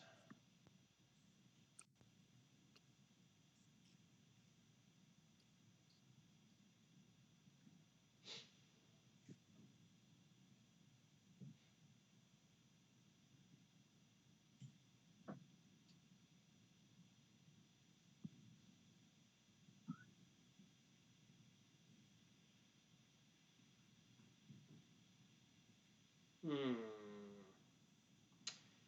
I want to kind of calm Joan. I want to calm Joan down and get her off this tree child. Because I was Levi around. I'm trying to remember because it's hard to separate. Like I've been focusing on playing Fenemy, who knows a lot, and Levi wasn't around for some of those conversations. I don't know. He doesn't have as much of an inkling as what's going on with the kids, right? I mean, Oh. I don't think so. I think the thing that Levi mostly knows is he's had kind of an intimate moment with Mary, an intimate moment of understanding with Mary in particular, but I don't think he's had much Yeah, not much else. to do with the kids, and what's Yeah. going on there. Although he was back at camp for most of last session, so he could have been filled in on like, hey, kids are missing, like that stuff. Really, really quickly. Yeah. So I know he knows kids are missing. That doesn't mean. Yeah. Yeah. Because even Yeva got filled in when she was away for a bit. So Mhm. Levi would have probably been filled in with her. Hmm. What would be to calm Joan down? Strike a deal? Offer comfort. Offer comfort? Those are the two I'm looking at. What do you think, Amber? I think offer comfort. It's offer comfort. Yeah. Right. Strike a deal is more how can- for with How can I get you to stop is basically what I'm trying to do. So offer comfort, role space. One is probably do not have a lot of great. Oh, good. That's something I'm not good at too. All right. Well, Levi has 2 rerolls, and we've basically been threatened with more by chat. like, don't let the dog die. Roll until it doesn't die. Oh, wait, Amber, wait till you see the screenshot that I sent to Yeah, the Facebook you've group of got chat some fans. yelling at You've you. got some fans. that's great. This is the act I get to follow. All right. That always is the way. Didn't I do Mothership after you too? Yeah, I did. Yeah, Did you after Bluebeard? I'm pretty sure it was. Why didn't you do after it before? No, Bluebeard. I think Mothership was before No, it was Bluebeard. Yeah, you did it Bluebeard. before It was Well, that was before. good. I didn't have. That was, yeah, Rainy had to follow that act. That was a really tough act to follow. Yeah. If you're terrified by this, go watch our Bluebeard's Bride. Yeah, if you want to feel more uncomfortable. Right, you're very uncomfortable. All right, I am going to try to offer comfort to Joan with my -1. Hell yeah, 10. Nice. Yeah. All right, not bad. A So- strong hit. You so- avoid getting mauled by Joan. How do you comfort me? He just kind of like slowly is like, hey Joan, hey big guy. Hey Joan. So you're probably asking, how can I get you to? Yeah, how can I get you to Like, stop? so- Right. So Jess, you can tell like on a meta level, like what is effective to Joan in these moments. Something that Sandor knows, but maybe you have not shared with anybody else or nobody else has discovered. So usually like being held or hugged by like a close friend or someone in the pack would help with Joan, just like a cuddle buddy, right? Like being in a pack. But Levi happens to be the person I hunt, crave, and want to taste more than anything in the world. So I mean, he also chose to be I invincible, am so invincible. both of those things Also can be accomplished. a very, very bony Only angel. to the tree person. So Ah. I'm fine with this. How about this? Levi goes to kind of put a hand on Joan and like on her shoulder and kind of be like, hey, big guy, calm down. And you just turn around and just bite him. But remember, Levi's no stranger to pain He's okay with that. with his relationship with Yeva, so he Absolutely. can handle You Joan. bite him, your teeth just sink right into his forearm, and he just kind of pulls you close into that hug, actually, while you're just like chewing on him, and blood is like Aw. running into your Yeah. mouth. And he's just like stroking you, and very quietly, just like, it's okay. It's okay. And just like calming you down while you rip his arm apart. I mean, I might not rip it apart, but I might bite into his arm and then just like, interesting. He's Chew, alright. chew. Yeah. Levi's bones splinter around your canines. You feel your Ooh. canines punch through into the soft marrow, and then you feel the 2 bones there compress, and you feel them splinter under your teeth. Your arm is crushed in her jaws. Ooh. That fact does not really come around you until your jaws are closed, and it's much too late. But slowly, at first, Levi's just making noise. And lots of living things make noise when you tear into them. This is nothing new to you. But he's not pulling against your grip. You're ready for him to pull. The muscles in your neck are primed, bunching, but he doesn't pull. And he doesn't scream. You're ready for that loud burst of sound that usually accompanies you sinking your teeth into something.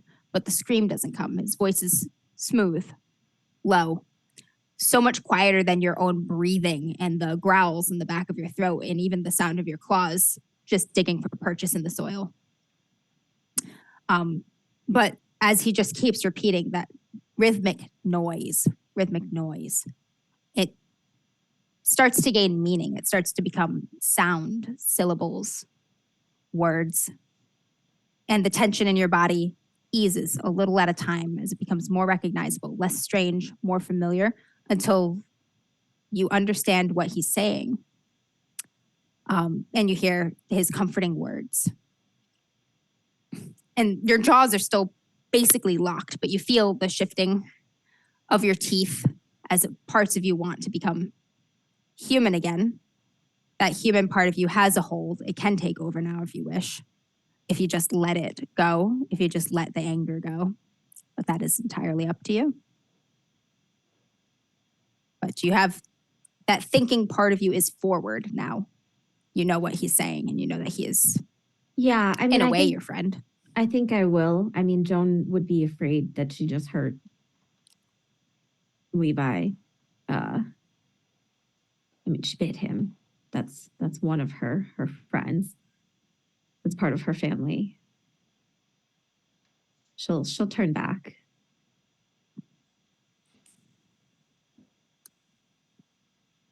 And sometimes it's peaceful when you let the wolf go and the anger go. And sometimes it's painful. And this is one of those times when it hurts. It feels like letting go of something you don't want to, like being forced to let go of something, like losing a piece of yourself. It's amazing how when you become the wolf, you lose the man. And when you become a man, you lose the wolf. And you're just always losing things. But your body shivers. The wet fur kind of shrinks back into your skin. Your bones twist and contort, muscles and sinew snap, slither, writhe. And before you know it, you are little Joan again. Your hair is damp. Your body is slick with sweat and blood and urine and dirt and worse things. And you're in Levi's just thin arms stuck against his uncomfortably hard, angular body. He's so thin. He's all bones. And you have like a horrible pain in your jaw. You can tell that it's your jaw that broke with all of this biting. Your broken jaw is still locked on Levi's broken arm. And there's that red hot knot of pain in your face and in your chest and in your stomach. And Sandor is standing there covered in blood, and you are covered in the same blood. And it's all coming back to you. I'm just gonna look at Sandor. Almost just like sad, pleading. And just look at him. Can you talk with a broken jaw? I don't think so. You can. You're very tough. Gotcha. Pain and injury mean little to you. Your words don't come out super crisp, clear, and enunciated, but you can still communicate, yes.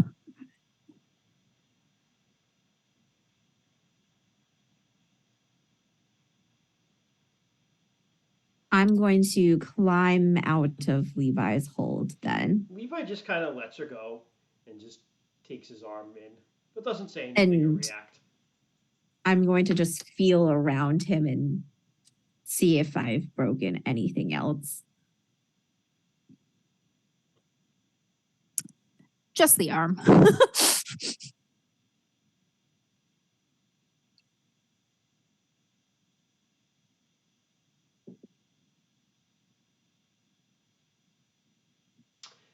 Levi senses you feeling around and picks up on that probably as worry.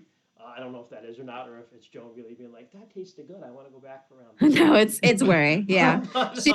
She's got regret in her eyes. Sure. Like a lot of worry and regret. He looks you in the eye, and he has this like skeletal, gaunt, like Amber said, one molecule of cancer away from death face, and he says, "Were it not for me, to be broken and put back together has been what I'm here for." Not by me, though. No, by the world, he says, and he just kind of stands, and he goes over to look at the tree thing. The tree thing has finally stopped writhing and moving. It's just the slightest bits are still moving. The bits of that at what first looked like were just exposed, like core wood underneath the bark, but now you can tell our skin. Just those little soft bits are just rising and falling kind of irregularly. There'll be a quick double rise, and then it'll be still for a while. A slow rise. Levi will kneel down next to it, and I'm gonna see if I can like. Is it conscious? Does it see me? Is it just finally like death rattle, like all the way gone? The pupil, which is still very, very human, even though most of the eye is stretched and unblinking in really inhuman ways. It looks like it's a brown boy's eye, like it's just a brown iris. There's still a little bit of childishness in it, like there's a fear that doesn't fully comprehend what's happening there. And it does twitch toward you, and it looks at you, but you can tell already like it's kind of glassing over a little bit. It's dying. Okay. Well, Levi takes its hand because he recognizes humanity in it, and just with his good hand holds it, and he kneels down very, very close to it, and he doesn't make the connection with the church and that because he hasn't been all like involved with this fact that the pastor probably sent this poor kid out here. So he's going to pray with the kid, but just offer comfort in its final hour. So I'll roll if you want me to offer comfort, but I'm just going to comfort it while it's dying and pray with it. No need to roll.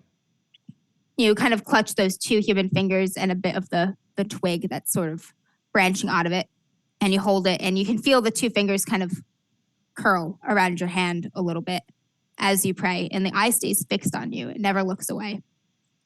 As the little flashing areas of rising skin, almost as if it's struggling to breathe, even though it clearly doesn't have any lungs. You can't hear it drawing breath from anywhere. Slow, until it stops moving completely, and the little curl of the fingers around your hand goes light. And that, like, Levi did not react to getting his arm almost ripped off, but he just, single tear runs out of his demon face, and he just closes the eye. And he stands. All right. The tree creature is still. I'm gonna look for Toto. Toto is still dug in under that bush, still quite frightened.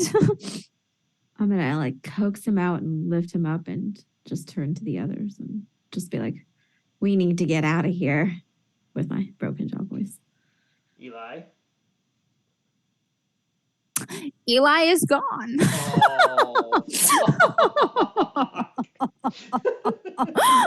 I knew it as soon as you put the child down. I was like, oh man. As all small children are, you set him down and looked away, and now he is gone. There's a reason I never dropped the dog. I dropped him once, but I came back and picked him up. But yeah, we gotta get out of here. We need to leave now. I told him to stay. Why do children never listen? It's too late now. We just gotta go.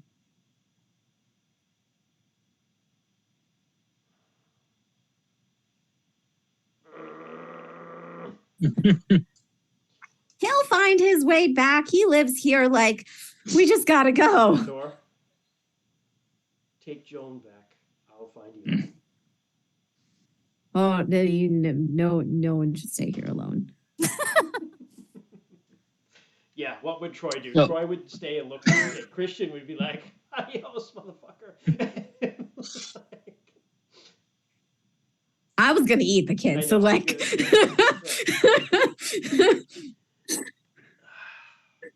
Sorry, I put WWTD, what would Troy do in chat?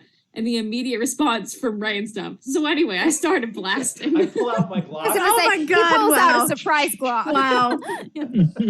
Actually, yes. Oh, Wow. That is, you can tell Ray and stuff has been here for a year. Yes, he really does. He knows You us. can knows tell. us. It's been here for the whole full ride. He The full knows ride. us so well. No, go home, Joan. I will find him. We're not gonna leave you here alone. It looks like you've been through enough. I can take more. He can take more. The dog can't take more, but that's okay. The others might need you, though. What? What's going on? What's going on at home? This, he gestures down to the child, is not, well, This natural. these trees are dangerous. These trees are dangerous. These trees are not your friends. These trees are not of my father.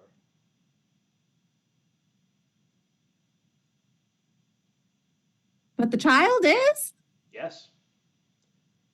And, this, I feel so cheesy saying this, the shepherd will go looking for the sheep that leaves the flock. I'm trying, Troy, I really am, when you listen to this. Mm-hmm. I was gonna say, of Probably all of the cast of DMs After Dark, you have the most experience with Bible quoting characters. I always so wanted to That's have to true. quote the Bible. I don't know That's why. true. something, something, something. That's the most Christian thing I've ever heard out of you. Something, Yeah. something, something.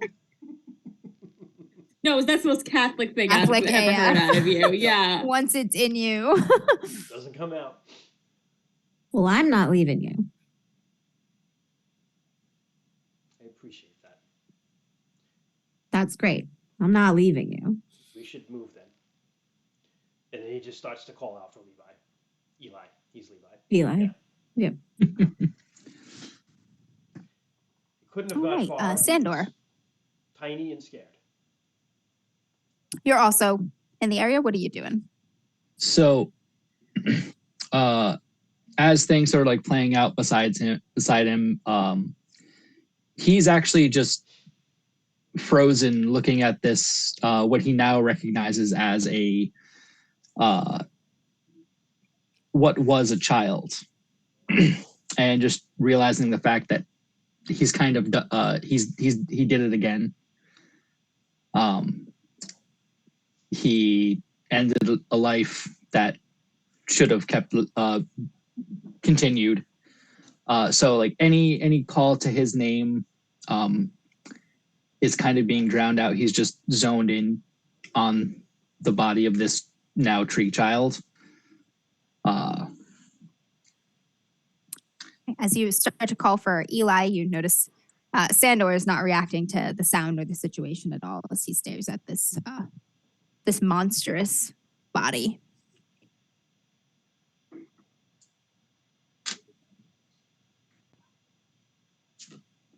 Sandor. It's time to go, buddy. There's nothing we can do here. She's gonna put a hand on your arm. And with that, he kind of jolts back and kind of moves away from your touch and just snaps back into focus. And like he'll reiterate to himself, because he didn't hear it. It's like, we should probably leave, and Yeah. not knowing that Eli is gone.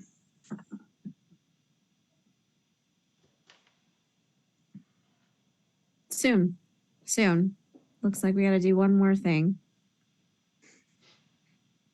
I'm going to leave you here, about to embark on the search for Eli and bounce back to the crew at the carnival. Crew at the carnival. Yeva, you were going to talk to Emma. Yes. Yeah. As you approach your caravan, you see like the curtain kind of sway a little bit on the side there. She was watching, for sure. The goings on there, and she doesn't like super jump to like pretend like she was doing something else. She is standing by the window. She's not trying to hide it when you kind of open up. And she just looks at you. Her face is pinched with worry, and she just says, "Are you okay?" I'm fine. I'm so sorry. The sheriff, he has a terrible temper.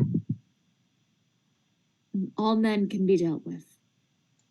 They are but men. They are but men. I love it. Are they coming back? They probably will. But we will be prepared. And hopefully the rest of our group should return back soon. I don't know quite where they are, or if we should go looking for them. Everybody just goes into the woods and dies separately. That's one way to end the story. We all become tree friends. Is there anything I can do to help? No. I want to make sure that you are safe. Can help maybe with packing or anything?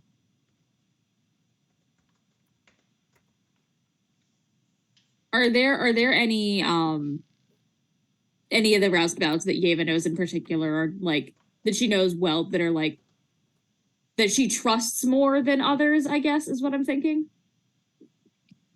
Yeah, there's a Jennifer around here who's always been pretty solid gal.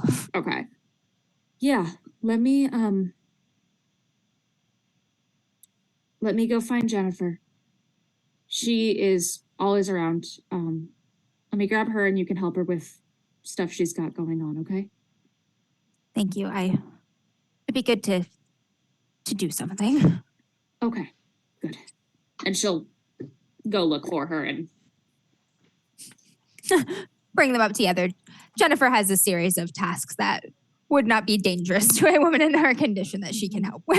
yeah, Yeva understands the need to like, I need to do something right now or I'm gonna die. And also this woman is very pregnant. Very pregnant. Very pregnant and stress plus pregnant. And your conversation inside was very brief. It only took a minute or two to have. But when you step back outside, the carnival is a bustle of activity. People are unstaking tent flaps and stuff. They're starting to roll up materials. They're putting things in boxes. They're shouting questions and answers back and forth across the camp at each other. They're getting ready to move. Wayland is running around helping with whichever task, offering direction, answering questions, back and forth, back and forth. A little bit frantic with the need there, and he keeps glancing toward the shelter belt in the direction that Sandor and Levi ran off in kind of nervously. Yeah. There is but a sliver of daylight left. The sky is that dark, dark gray where you can only tell there's still light by the mere contrast between the horizon line and the sky. And it starts to snow. You can see your breath leaves a little puff of steam in the air. The temperature is dropped, and the first kind of thick, pale flakes of snow just filter down from the sky and start landing on the cold, hard, winter-killed ground. So she will look for she'll go to Wayland first and just, have you gotten sign of any of them? He looks back and he says, "Nothing yet. I heard Joan a few more times, but it's been quiet for a bit now." And he looks again toward the horizon. He looks nervous and kind of torn. You can imagine he's worried about the safety of all the people here. He's worried about the people he's lost in the woods. He's just worried. It's like we might have to leave a couple folks behind for when Sandor and Levi and Joan get back. I don't want to be caught here after dark when they come back with most of these folks.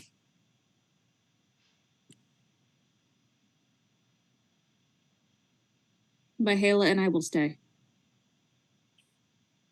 We'll wait.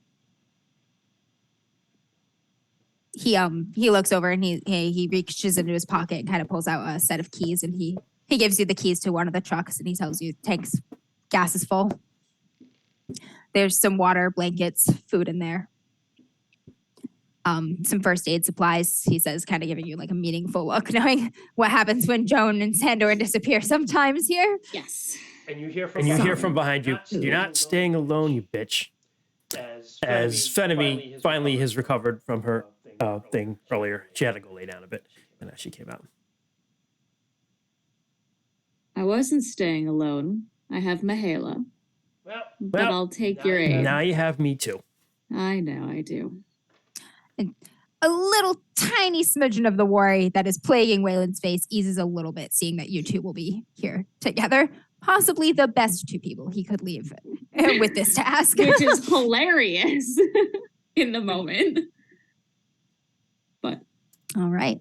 And as you watch, the circus is swiftly broken down. It was already being they've been talking about leaving since this morning, so some things were already underway there, but they're going to have this boxed up and basically on the road within the hour here. Everybody is hauling butt.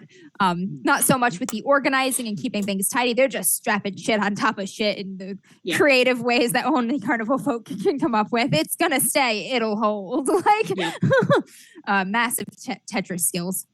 You and Fenemy are just sort of hanging out there on the grounds watching your lives for a long time or short get broken down and packed up, and all of these people that you care about in various degrees, or at least tolerate, as getting stuffed into vehicles and wagons and carriages, and then people are getting stuffed into vehicles and wagons and carriages. And when everything's just about packed up and broken down, Emma approaches both of you, kind of cradling her stomach. She's bundled up in all kinds of borrowed winter gear and whatnot. And she says, "I heard that you're staying to wait for the others." yes. She nods. She looks like kind of nervous about that. There's that apprehension on her face. You can tell she's worried she's never going to see you again if she says goodbye. But she knows that it needs to be done. She kind of takes a big steadying breath, and then she reaches out to hug you. She hugs her. And First she just Yeva, kinda- and then pats her on the back. she turns to Fenemy and hugs Fenemy. Can Fenemy know what she's having? Did she know the last time she read? Oh. She's a girl. She whispers. She whispers in her ear. Take care of your daughter. She'll have your eyes. She kind of looks back, and she's starting to get used to your predictions and your visions, the kind of like confusion or apprehension that at first was there all the time. There's just a little moment of light on her face. And she nods and she says, "I can't wait for you to meet her." Can I? She says. And just She gives her your hand hands a little squeeze. Yeah, same back. And then she turns and she heads off to one of the vehicles. And the show gets on the road. That one little road that leads in and out of Silence. You are heading back out in the same direction that you came in, not driving through the main town drag, just turning this bitch right around. And Wayland is on the last vehicle out of there, making sure all of his people are in the vehicles ahead of him. And the vehicles kind of head off into that vast, vast open nothingness of the Great Plains until they're swallowed by the night. And Fenemy and Yeva and Mahala, you are hanging out here in the snow that's finally starting to collect on the ground, in a pale dusting of the Great Plains, looking at this little town and all of the little lights kind of brightening the windows as evening falls. And then one by one, the lights start going out. And Fenemy, Yes. you know someone's coming before you can, before you even see the approach. You have a feeling all of a sudden as you're watching the lights come out that someone is coming. One of them is coming. They always do it in the dark when they're they're afraid. Joey. Hope your girl's You wait. hungry. About 3 or 4 minutes, and your sense of it becomes a little clearer. There is danger, but you're not in danger. The person coming is not a threat, but they are in trouble. Another minute or 2 later, it's someone you're familiar with. And then right before the figure kind of crests a hill out of breath, you know that it is the girl from the tent. Oh. Ruth's sister. Yep. Little friend. Mm-hmm. And you hear kind of panting breath. This girl's been running. She's all out of breath as she kind of like hoofs her way up a hill onto the clearing where you are all standing. She looks around and sees that all the vehicles are gone, and she sees you two standing there. Fenemy, she looks right at you and she says, I need your help. Ricky's gone into the woods. Who? What? Who? Ricky and James, they went into the woods and the adults are looking for them, and they need help. Okay. You need to tell me everything. I know that children disappear in the woods. I know that something terrible happens this time of year. What is it, child? It's Christmas Eve, and they put the kids to bed and they meet at the church. And I don't know what they do there, but they go out into the woods after. And on Christmas morning, someone's missing. Just like the eyes at Yeva. Like we're gonna fucking kill some people in this town. Okay. And they say that they went to jail or St. Mary's School for Wayward Girls, but they're lying. And Eli's missing, and James was worried, and Ricky he doesn't want anything to happen to anyone else, like what happened to Ruth, and they went into the woods. The woods are not normal, are they? She shakes her head. I don't know what's in there. Well,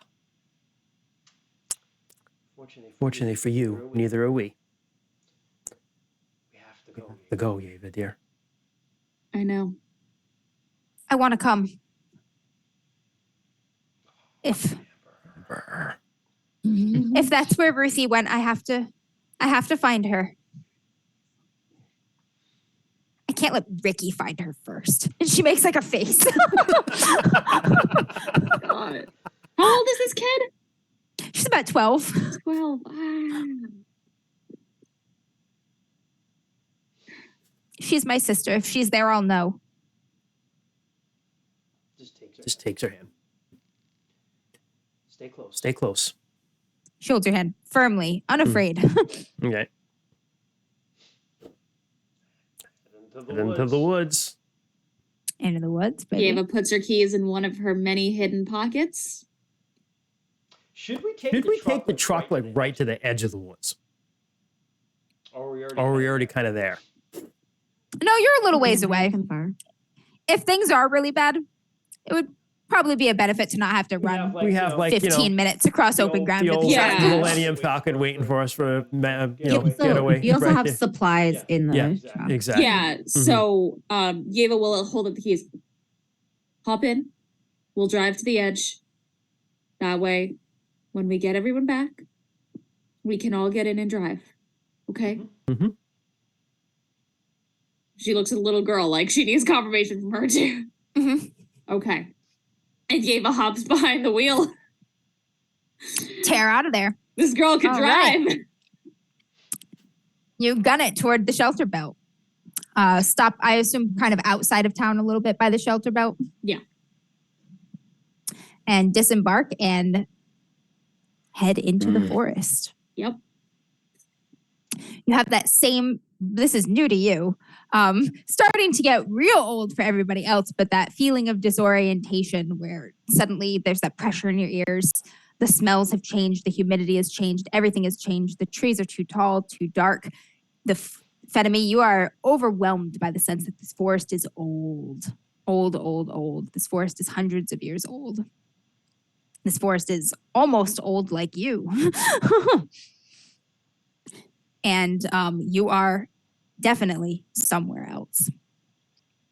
At first, it's so quiet in there. There's no wind or anything rustling anything. Your ears almost hurt, straining for just any kind of sound. And then you hear it. Joan, Sandor, Levi, you hear this too. In your search for Eli as you're picking through the woods. It is a scream. It is a woman's scream, but it is deep and it is guttural and it is torn out of the pit of her stomach, lower than her stomach, almost in her womb. And it is a sound of complete anguish, absolute pain, despair, and just rage. And it is a wail. And it rolls through those woods, covers every square inch of it, and the woods move in response. You can feel it, almost a vibration in the trees, in the brush, in the ground itself, like everything is taking a deep breath and waking up and becoming alert. And it's hungry and it's thirsty and it's angry and it is pissed. And that is what you find yourselves wandering through as you begin or continue your search. Mary found her son. Yep. But you know the thing is, I don't think Mary would hurt the other kids. I don't know that. Yeah, she'll hurt the townsfolk when they're in there, but I don't think she's going to hurt the kids.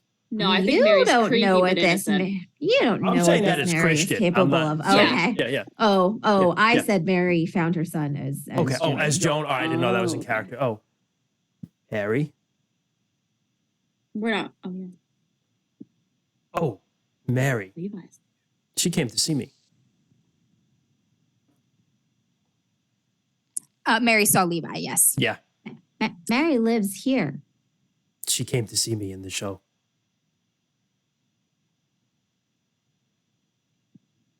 That I think that tree boy thing was her son.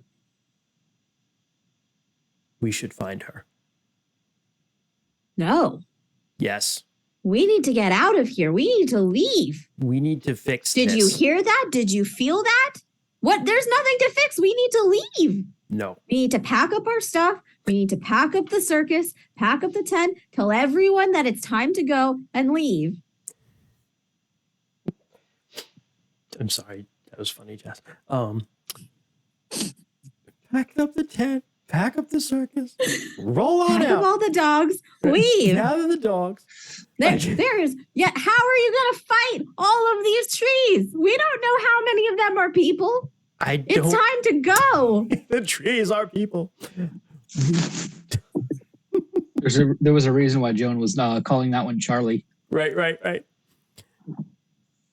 Joan. It's so much worse now thinking of how you named the trees. Yep. Uh-huh. Oh, God, that's right. We cannot let Listen. this abomination stand.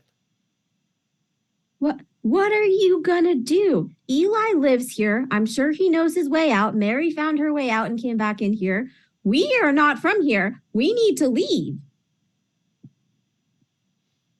You can leave if you wish. I'm staying. I'm going to go find it. And I'm going to start walking to. Is it like where you can hear where the scream is coming from, or is it just echoing through the woods like everything? It's kind of a coming from everywhere sound.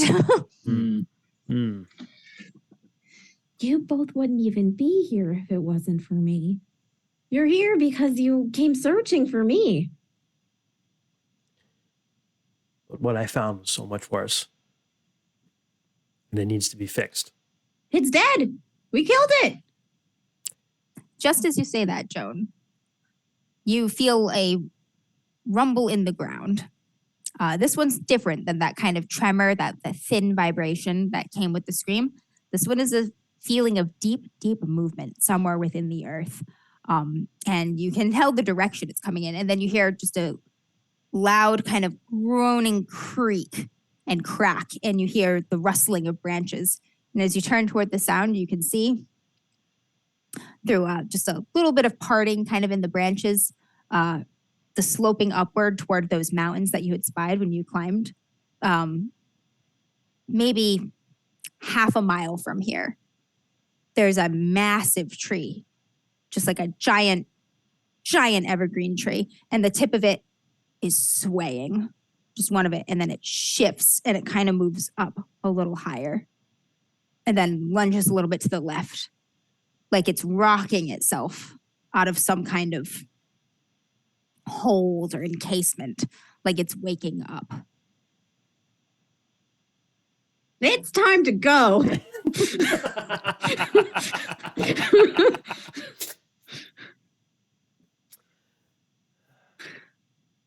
Fenemy and Yeva and the girl, you see this too from where you are in the forest, perhaps a little bit farther for you, maybe closer to a mile, 3/4 of a mile. You see kind of up on that slope from a parting in the canopy, a absolutely enormous tree that's towering above all the others in your field of view, rocking itself. Just look at Yeva.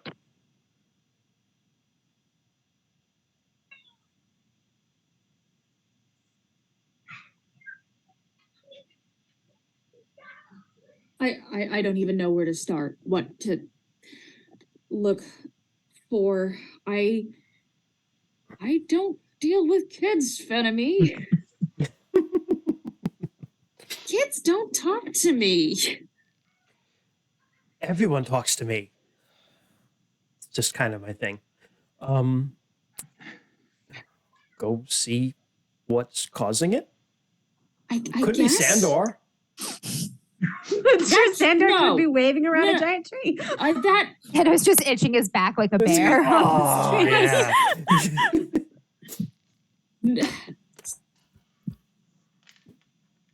that's not Sandor. When Yeva says it's not Sandor Fenemy, you know in your heart of hearts that that is correct. I know. She's reaching. Yeah, we want it to be Sandor. The girl is staring at this tree, eyes wide, in awe. It's a little bit of fear. It's a little bit of wonder. It's adrenaline, and she's just staring at it through the gap in the canopy. How far away is it? Maybe 3/4 of a mile to a mile. That's far away. Okay. Have you seen It's a bit of this- a hike, but it's doable. Have you seen this before, little one? No. No. Okay.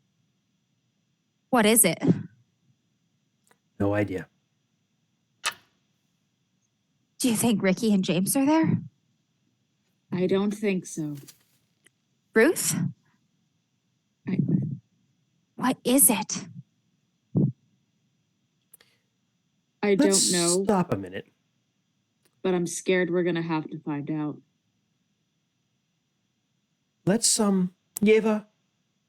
What? Let's all just. Sometimes I find. And she just kind of backs up to a tree and sits down. I need to sit and think about things a little bit. And she reaches into one of her pockets.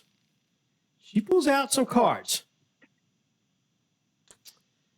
Tarot cards. And I'm going to give myself a reading. I'm going to use the cards. All right, all right. Nice. Would you like a card pull?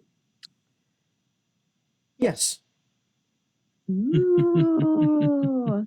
Oh man, I can't believe I'm getting to pull these out again on the stream. Here we go. I am not super well versed in tarot, so forgive me if I interpret I things will very wildly Do wrong. my best. I'm a Okay, little bit. We're just I'm a gonna little pull bit. one card. Yeah. Just one? I will take many creative liberties with this card, as I'm sure all seasoned tarot readers will know. Oh, that's true. I have no idea. Should we pull so- more than one? I can. I have a booklet that gives me basic meanings. Amber, if you want me to tell you that, or if you just want to go how it Tell me what was. the card is. I'll know Okay. when I know what the card is, what I need. Okay.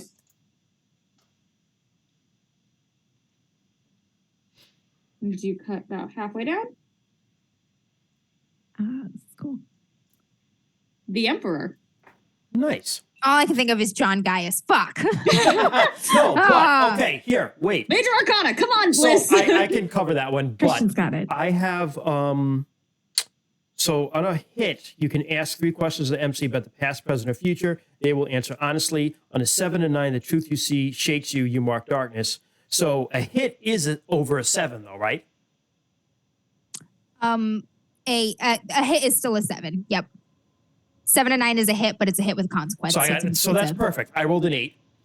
So I'll mark darkness because the something I see shakes me to my core, which makes sense what's going on in town.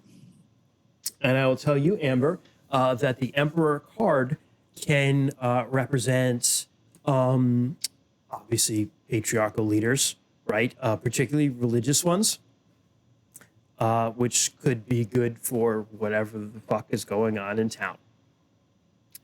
So I'm going to ask 3 questions now. I'm going to center them around the card. So Fenemy sees the card, and she sees there's a man.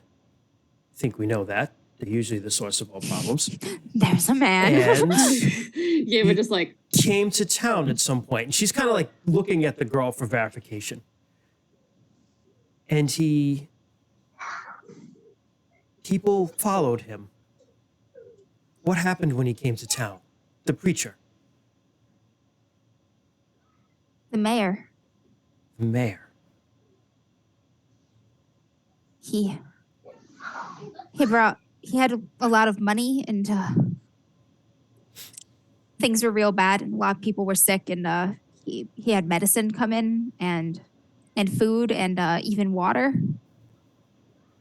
and a lot of people started getting better, and he got real close with Father Joseph. They became really good friends, and he was the mayor before you knew it. The other mayor disappeared, ran off. They said he was a drunk and a gambler. And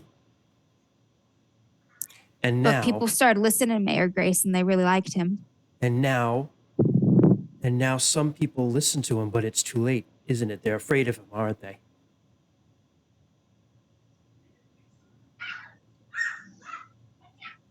Some people are afraid of him. I But don't really most like him. People listen to him, and they believe that the things that they're doing are necessary for the town. But the future question I'm just going to ask you, Amber, I'm not going to make any assumptions. What is it they're trying to complete with this town? Because Mary, I don't know this as Fenemy, but I overheard Joan, we only have a few more and we're complete, right? So at a meta level, Christian knows this. What is the future? What are they trying to do here? And I think that's what's going to fuck up Fenemy. That's where I'm marking darkness on it, if that's cool with you. All right. Yeah. Fenemy, you see 2 futures. Okay. You see to the east, the rising sun. And in this future, you see a man. He's blonde. He speaks with an accent. He's not from around here. He has a kind smile and kind eyes. And he always has the answers. People are hungry for those answers, hungrier for those answers than they are even for bread. And they've always listened to him. And he doesn't tell them what to do. He lets them choose. He lets them choose a person, a child, every year. He doesn't tell them who. But by purging darkness from silence, God smiles on the town. And as long as they keep doing holy work, God will keep smiling, keep protecting them. So every year, they choose. And you see a boy, 14 years old. He's thin, scrappy, his clothes are shoddy. He's not wealthy, not well off. He's got a bruised face. He's got a black eye. There's bruises on his knuckles. He's had a tough life. One of his teeth are chipped. His hands are red. There's blood all over his hands. Blood is pouring from his hands. And you see long shadows of pointed fingers fall over him. And you hear a woman sobbing, crying, pleading, please no, please no. And then you see the boy's eye, the brown eye, soft brown eye. And you see it stretch and the bark grow over it and the face twist and distort and get swallowed. And you hear the snapping and creaking of branches. And then you just see blood. You feel the warmth of it splash across your face, your hands, your chest. You see a girl, young girl, 14, 15. She smiles a lot. She laughs a lot. She has ribbons in her hair. Do you remember she has a soft, sweet kiss? She is full of hope and she's gentle. And her gentleness gentles even rough spirits, even angry spirits, even boys with problems with their fathers, comforts them, tells them that there's a life outside of that. And you see a long shadow of a woman fall over her, a cold, domineering, judgmental shadow. And you see her look forward. You see her eyes. They're hazel. There's kind of rich, earthy brown, a little bit of green like soft spring leaves. Her hair is light blonde like the girl beside you, who still hasn't given you her name. And that green of soft spring leaves turns to soft spring leaves, blossoming all around her iris, broadleaf, beech. And you see the twigs and boughs and leaves kind of grow and crawl over her face. Her skin pales and pales like soft bark. She gets thinner and thinner, like a spry sapling. Her fingers grow long, and she steps back into the shadows. You see a boy that's familiar to you. You see Ricky, tough boy with problems with his father, who knows what he did, who wants everybody to know what he did, who wants his father to admit what he did. He's so angry. You see the shadows of those long, long fingers point over him. And then you see the shadow of a tree, a massive tree, an ancient tree, a tree old like you. And you feel magic in that tree, magic and divinity, a spark of divinity like the old gods. And she is here. You feel her roots beneath your feet. Even now, you feel her energy humming in the bark of the tree at your back. And you feel her pointed toward that swaying tree. And you know that she's a creature of her nature. It's the people who choose, but they pay tribute nonetheless. Old gods are capricious. They are like nature. They are not kind, not wicked. People bring wickedness, but they are what they are. And there's a place for old things in the world, and there are places where they don't belong anymore. You know that very well yourself. Toward the west, you see the moon, another future. You see Mary, her hair full of tangles, her clothes dirty, layers, her eyes wild. And you see saplings growing up beside her.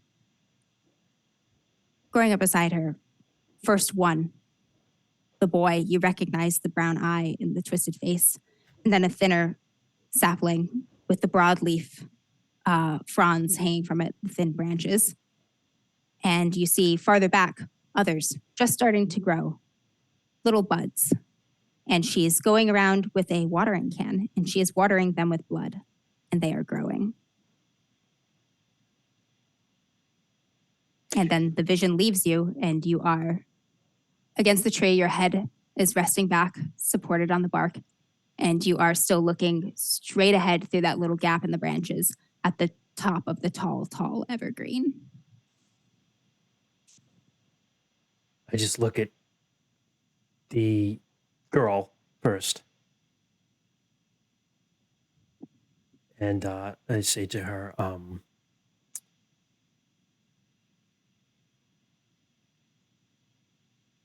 your sister, Ruth.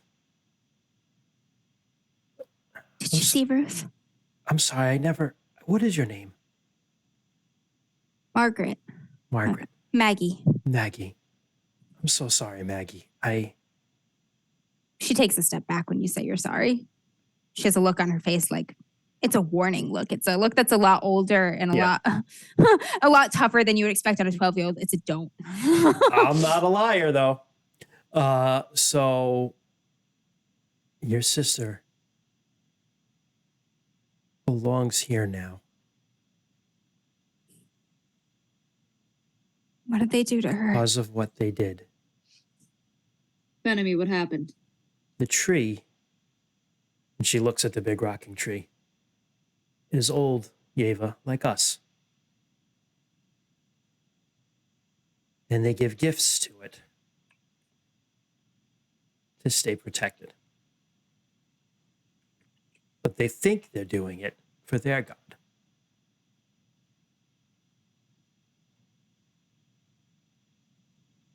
It's not too late to save the others, though. I think we have to get to that tree.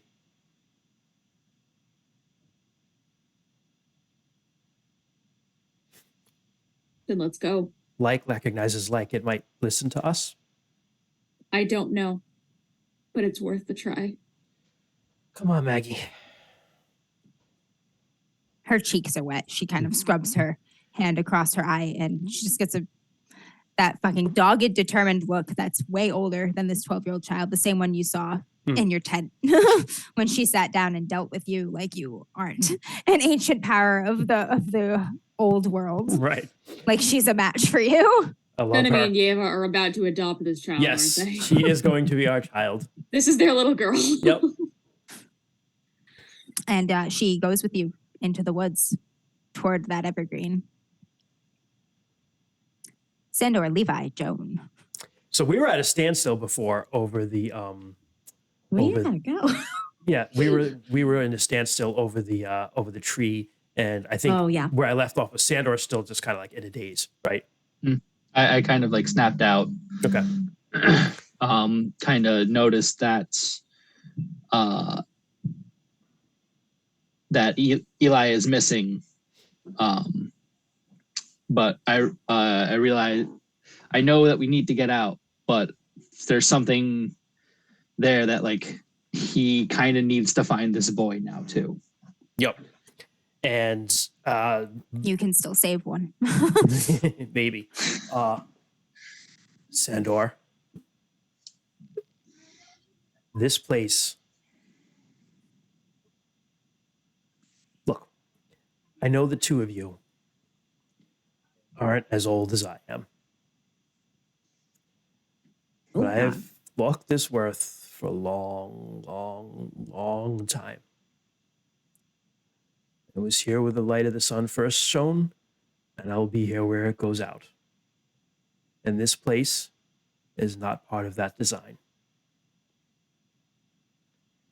And everything in me that my father gave me points to that tree as the focal point of all of this.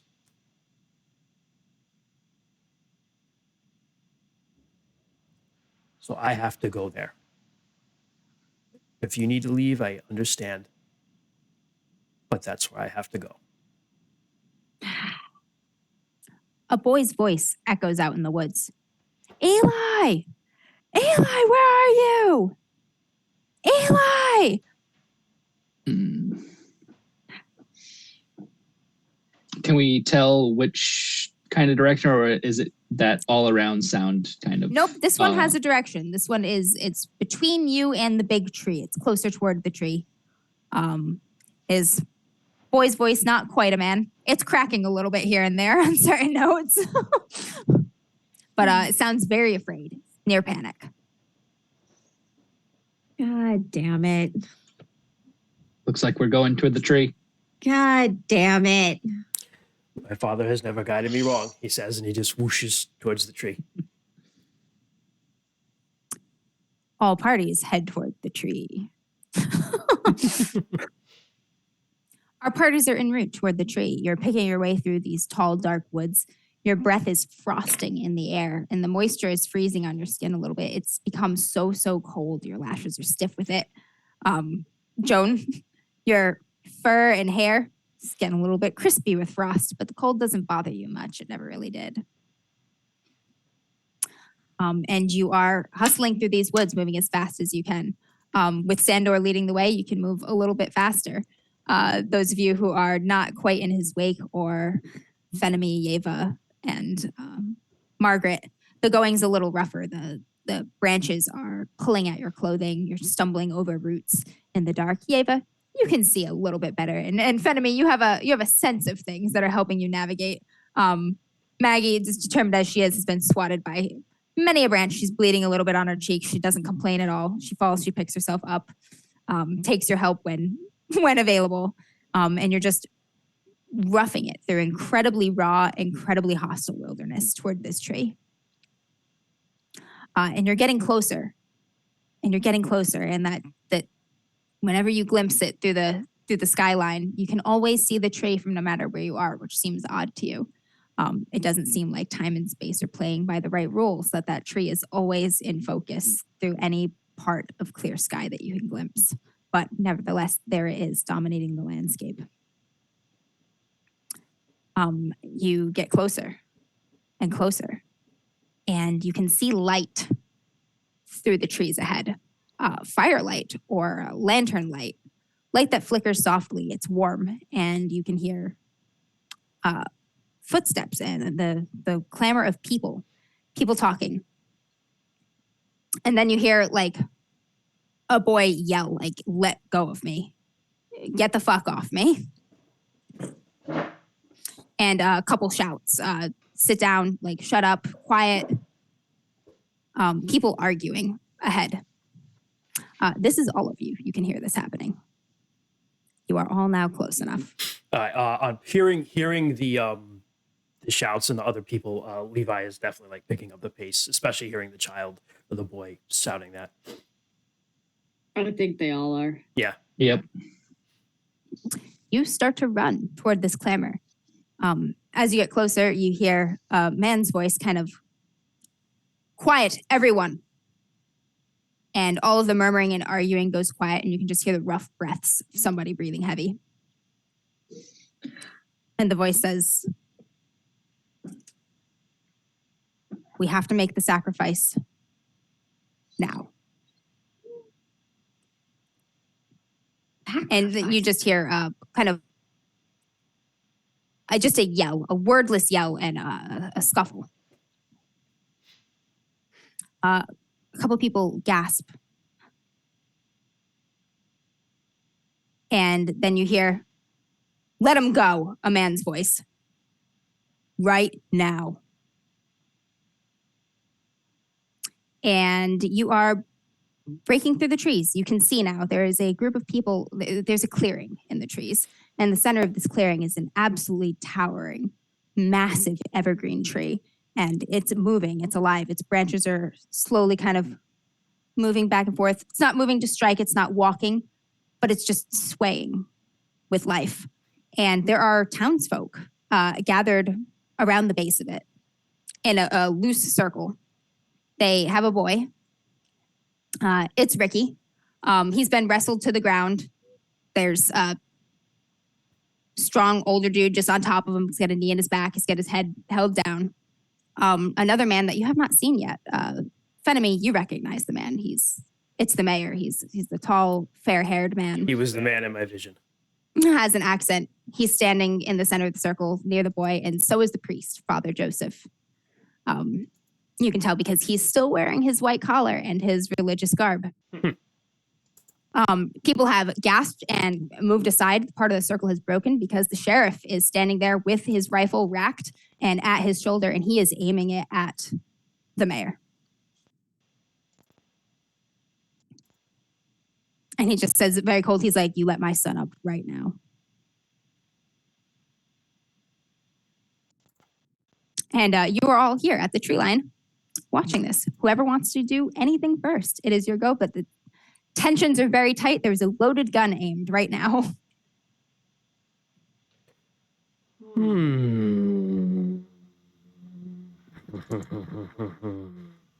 Yes, Ricky is the sheriff's son. Okay, thank you. I just wanted to confirm.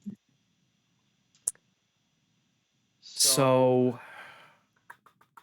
on seeing this and recognizing the mayor in her visions, which she didn't say this necessary to Fenemy or to Maggie, but upon seeing him, she's just like, "That is the son of the morning. That is the man in the vision." Maggie says, "That's Mayor Grace." Calls They her have the- Ricky, and she goes to she steps forward like she's gonna run for it across the clearing unless one of you Yeva grabs her. You catch her arm, and she stops short. And she's like, "They're gonna hurt him." We won't let him. So Venomy's going to step forward. And in doing so, she's a sacred oracle. I am going to mark some darkness because I'm going to unleash some my inner monster here. And when she steps forward, she speaks, and it's still in a low voice, but it just echoes throughout this whole clearing. Like everybody hears her. And she's just like, "Stop what you're doing." And she steps forward, and she just walks out, and she walks past the sheriff and leaves him holding his gun out, doesn't stop him, touches Ricky, if she can, on the shoulder just reassuringly, but she walks to stand right in front of the mayor. Not too close, but like... Ricky's on the ground, so you probably can't touch him. Okay. The guy holding him down does not get up. But the other kind of villagers clustered in a circle, they part like the ocean for you. Okay. And I'm just like- They just get something, just tells them to just get the fuck out of your way, like Yup. not to touch you. Like it was Something something very bad would sacred, happen if they were to something touch sacred you. is here now talking to this man. And she's given hate stares at this mayor. And she's just like, "You came here. You started all of this. Your lies caused this." He looks at you, and you don't see quite what you expected on his face. He doesn't look confused or guilty or surprised. And he doesn't look like he's affected by you the same way everybody else is. Other people are getting away from you. Like they're in this moment where you are holding your power. Mm-hmm. There's divinity in you, and mortals instinctually know that. Yep. And they move away. And you're very used to this. This has happened many, many times throughout Yep. the ages here. He doesn't react to that. Interesting. And you recognize for a moment, looking at him now in the flesh, something you did not catch in your visions, which is that he's old too. There's something about him that is not entirely mortal. He came from somewhere far, far away. And you can see in his eyes now that he brought something from where he is With him. from to this place. And so I'm going to look in his eyes. I'm not going to like show any shock, even though she's a little surprised that she found someone else like them. But she looks in his eyes and she says that to him. "You are old like I am old. You are old like this place is old. You bought it here. What is it though? Speak your truth." And that's why my unleashing my monster is. I'm going to force him to reveal his truth. Force another to reveal their hidden truth. Become omniscient.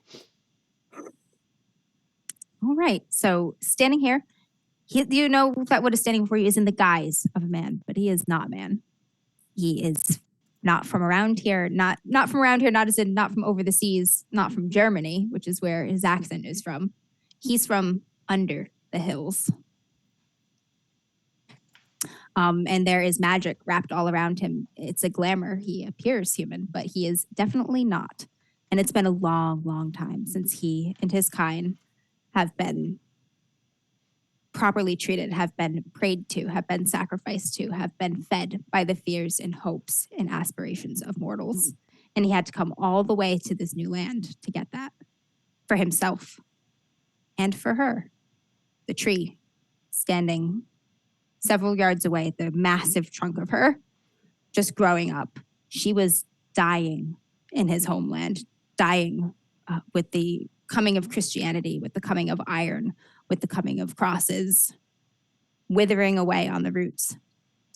And it's funny and it's ironic that he brought her here to this place and worked with the man next to him, this man wearing a priest's collar, this man who lives in the house of God under the cross. And it took that for her to grow lush again. He takes a pleasure in twisting that, as you might have too, had you been standing a little bit closer to his shoes than your own in this moment. But he looks at you and he sort of raises his hand and he says, "Everyone, everything is all right. Be calm. And the people still nervous. calm just a little bit. It doesn't completely dissipate your power or what you have brought into this clearing at all. But he has a sway over them too in this moment. And the priest, who is also standing more toward the center of this, you get the feeling that the priest is instrumental in whatever ceremonies that they hold here. He gets he's confused. He's looking back and forth. He feels something strange is going on here. He sees that you are a threat. And you see the hostility cloud his face almost immediately as he looks at you. And he says, "Do not interfere in the designs of the Lord." This foolish man. She just laughs in his face, laughs completely in his face, and then says to him, "The Lord, do you really think this is the design of your Lord?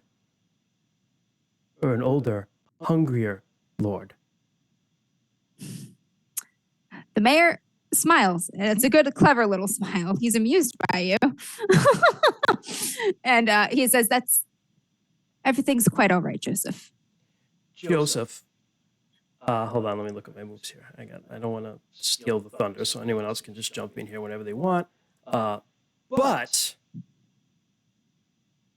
I am going to look at Joseph, and I'm going to attack him with words again, because that's what Fennemy's good at. And she's going to say, "Look at what you've done. Eric, Ruth, now Ricky. Does your God really expect blood? Your God gave his blood so others might live. If you were really a follower of your God and a shepherd of your flock, would you not give your blood before the blood of innocent children?" And I'm going to, with that, the move I'm making is I'm embracing the darkness. Mm-hmm. So roll plus breath. I might have to... That's an 8. So that's a hit. All right, we're embracing the darkness. Choose one. I'm going to show him true grief. I'm going to take something valuable from him. That value is his faith. I was just going to say, you take his faith. Yep. So as you speak and stand before this man of faith, he cannot deny that he sees something else in you. That the small world that he thought he knew so well, that he was so certain he was absolutely right about, is suddenly much larger and much less clear and much more nuanced than he ever thought it was. And there is so much more in this world than has been explained in his book, in his experience, and that he is small and he is doubting. And what if there isn't one God? What if everything that he's ever done, what if what he's done to all these children all of these years, what if he was wrong? And that fills in him such a terror that he goes pale, almost like birch bark, as he just sort of steps back in his hands. He has a Bible clutched in one hand, and he just drops it to the ground. And he keeps backing into the crowd, and a couple people like reach out to him to touch him, but he like pushes them away. And he's just beholding you like you are a wonder and a horror. It's a look that you have long been due, Fenemy. And he holds that look all the way until he's backed out of the circle of people, and he turns and he just flees into the woods.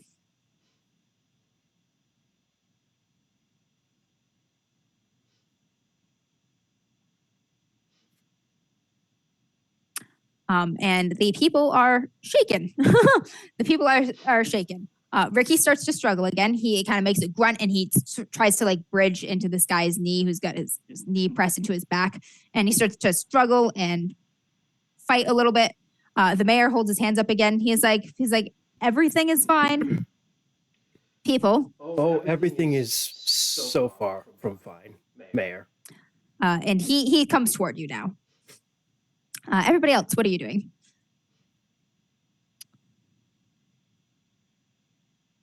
You hear a cry again. Eli, where are you, please? And there's like a little bit of a sob there. It's super close to you now. This boy is within 100 yards in the dark somewhere, wandering around completely lost. He might not have even noticed the firelight yet. At this point, as things have been going on, Yeva will join the others, bringing Maggie with her, so that at least the family is near each other, as Fenemy has been doing this, so that they're not separated again. What the hell are you all doing here? You kind of join the circle. You come up. The people are pretty much entirely focused on the mayor. A little bit on the fleeing priest, but he's almost gone now, and Fenemy. So they don't even really notice you as you come up and sort of step into the circle with Maggie. And Maggie is looking around, and she's been observing all this, and she has been hearing all of this, and you have seen and felt a rage growing within her this whole time. She's not afraid. She's probably confused, but she's not even thinking about what doesn't make sense right now. She's just so angry. And you've got a hold on her still, but you've got a good sense of that you're not sure if she's going to do something incredibly stupid or try to. So you 100% know that this child is volatile right now. She looks down at her, and she kind of gives her a nod of understanding and says, "We're going to get your friend first." And she looks at Mihaela and gives her a little kiss on the forehead and rolls her arm out. And what I don't know how to do this exactly. What I'm aiming for is for the python to sneak her way over to the dude holding Ricky. Oh, yes. And get him to drop the boy. Nice. And free him. That's amazing. The incredible command of attention that Mayor Grace and Fenemy have right now works to your advantage. Nobody even notices Mihaela slithering through the soft undergrowth and the cold pine needles and leaves toward this evergreen. She's going right between people's feet, around their ankles, right up in the back there.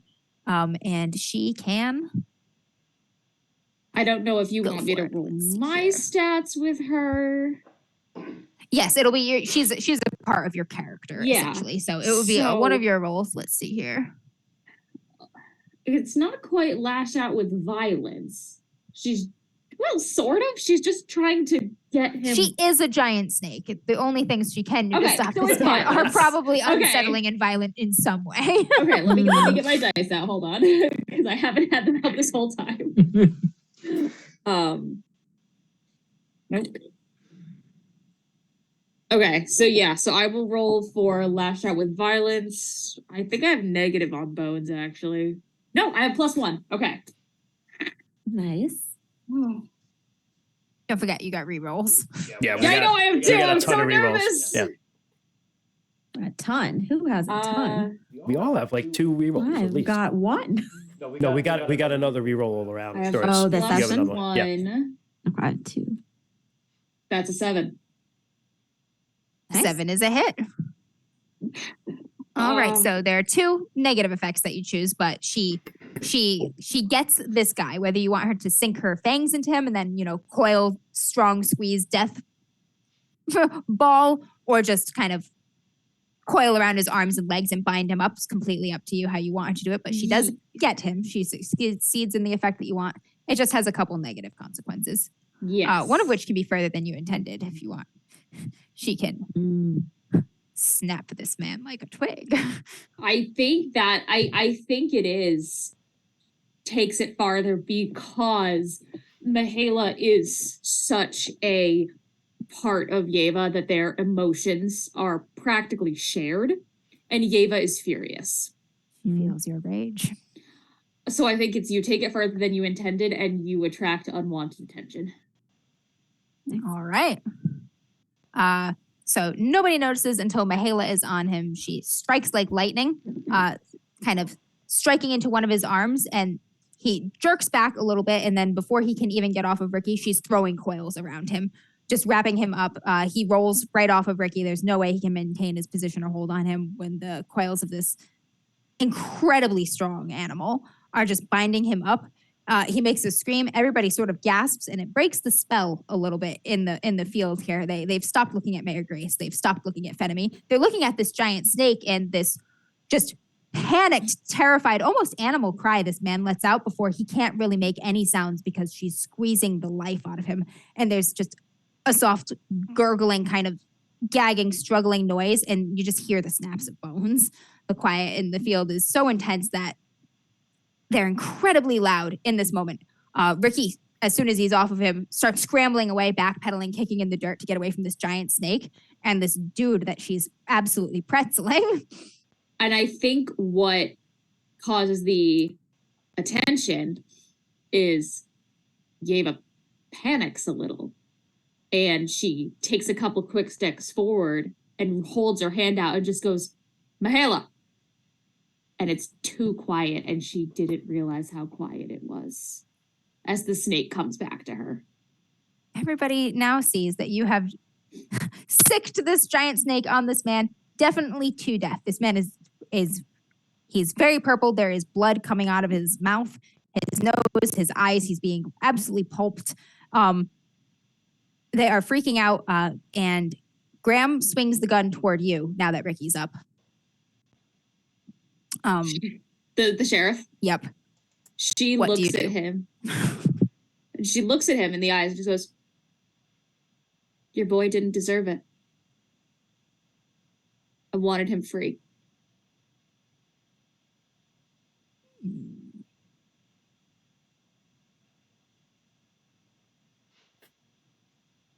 There's some kind of roll to be made here.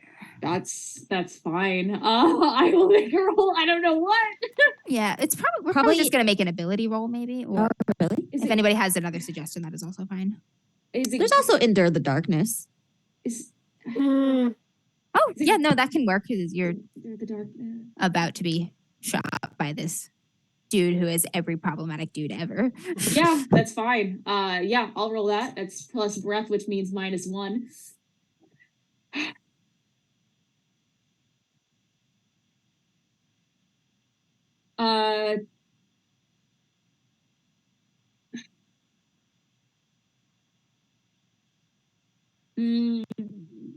Do I have two rerolls.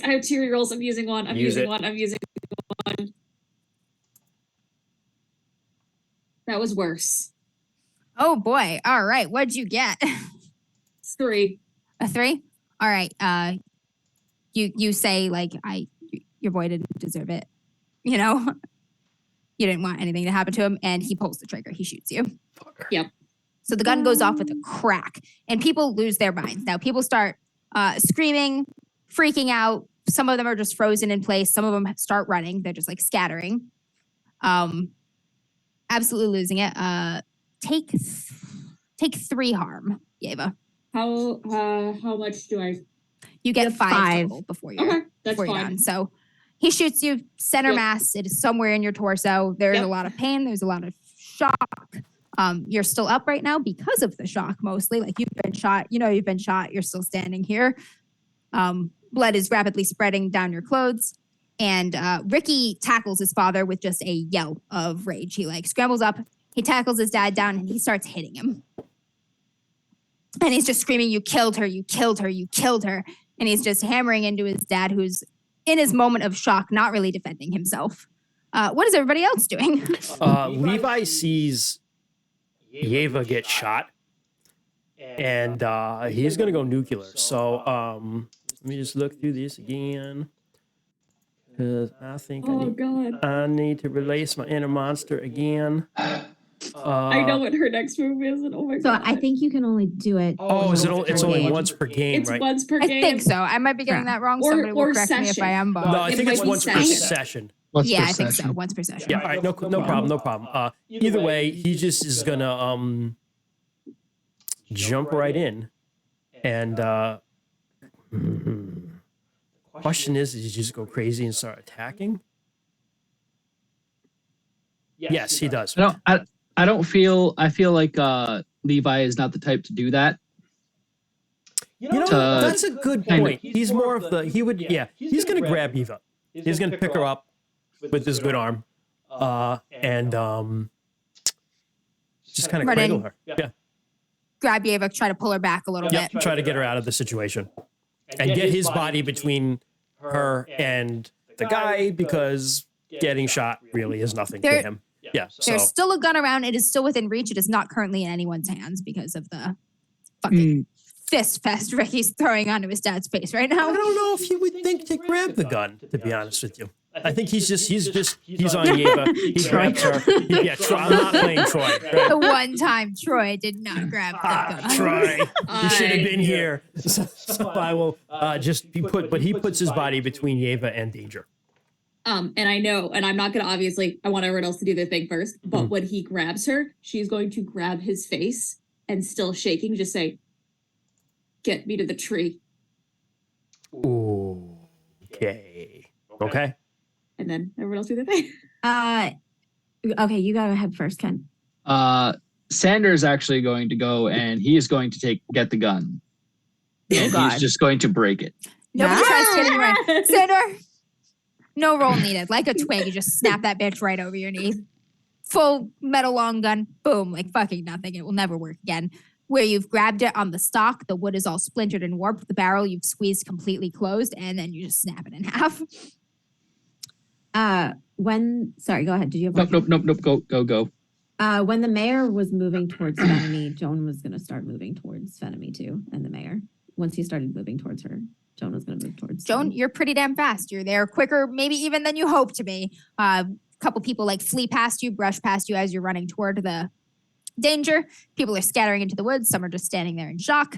Maggie, at this point, she kind of runs forward too. She's snapped out of the sudden violence of it, and she is going after the mayor and Ricky. She kind of gets right in there, and she like pushes Ricky back a bit, and she's trying to get a couple shots in, not on the mayor, on a couple of the sheriff. Sheriff? She's trying to get a couple shots in on the sheriff too. She's piled on there with him. These are our kids now. Yep, trying to get a couple shots in there. So there are two teens / preteens on top of this sheriff who is starting to come out of shock. So he's moving his hands now. He's like got his hand up. He's like pushed Ricky's head down, and then Margaret comes in and she kicks him in the ribs, and then she gets down in there and she's grabbing his arm, trying to pull his hand away from Ricky's face, and they're just like fucking going at it. Maggie like bites into his arm. She's just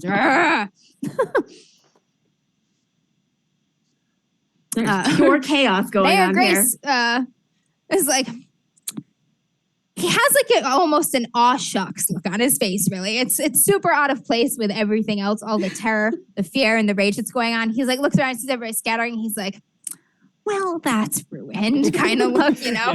Yeah. Do you have anything you need to say or do, Joan? I mean, she's not really going to do anything unless the mayor takes like a harmful action towards you. Okay.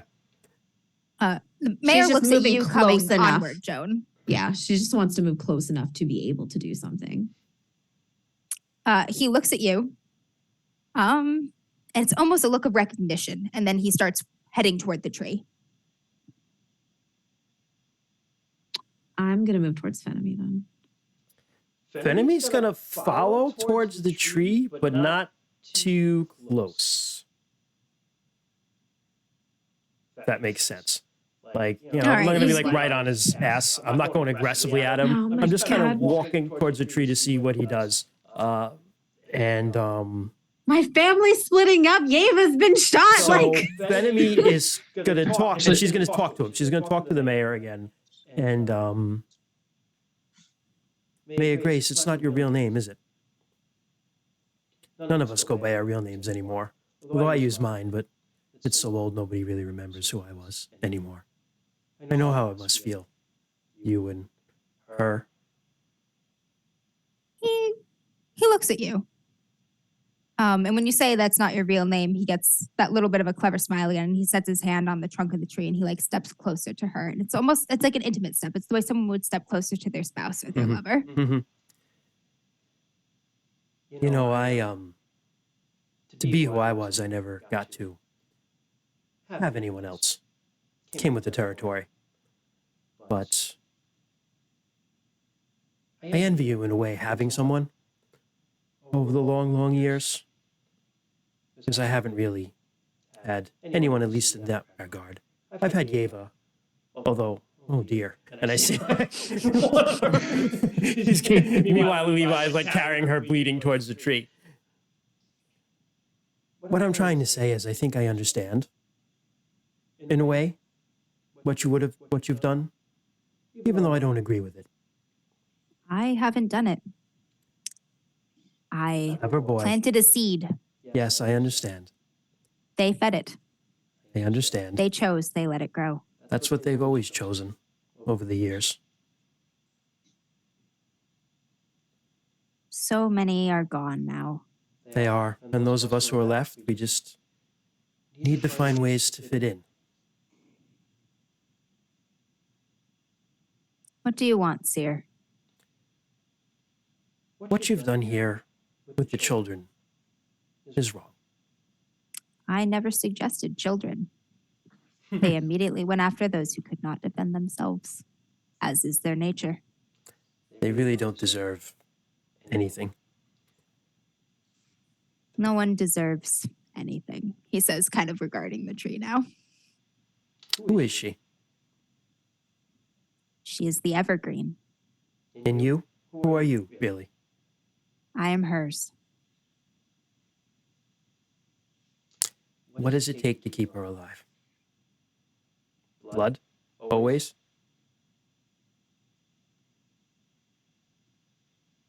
It always is blood, but I think it is loss.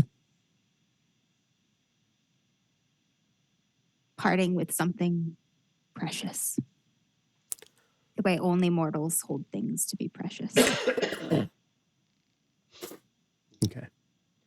I'm fine with Levi and Ava getting there at that point in time. Because it's not a bar trip. So if you have to want to jump in there, you could certainly have heard that part, Sarah.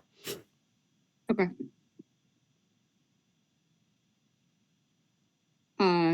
Yeva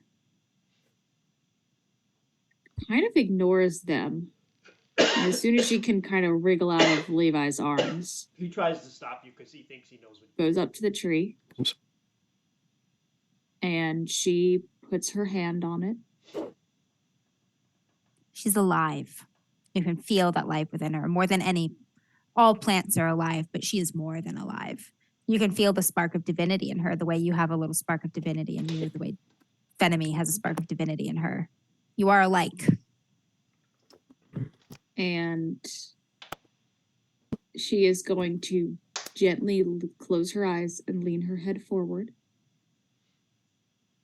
Then she is going to very quietly say, "You can see me. Let me see you." And I'm going to indulge my inner monster, become undeniable, summon the darkness to face you. Oh. All right. That is your, the once per session. You don't have to do anything. Summon the dark to face you. Okay. And you lay your hands on this tree. You feel she's alive. And something about her makes you want to press your cheek to her. The way you've rested your cheek on people's chests, but more intimate in a way that you actually feel. Maybe the first time you've ever made that gesture and actually feel it. And she opens to you like a blossom in spring. And you see her long, long, long life. She was born in another world. The mortals often refer to it as under the hill. It's a place you can get through fairy circles sometimes, or little passageways behind falls. It's a place that many, many, many of the doors have been shut for a long time. But she was born in that place long, long ago.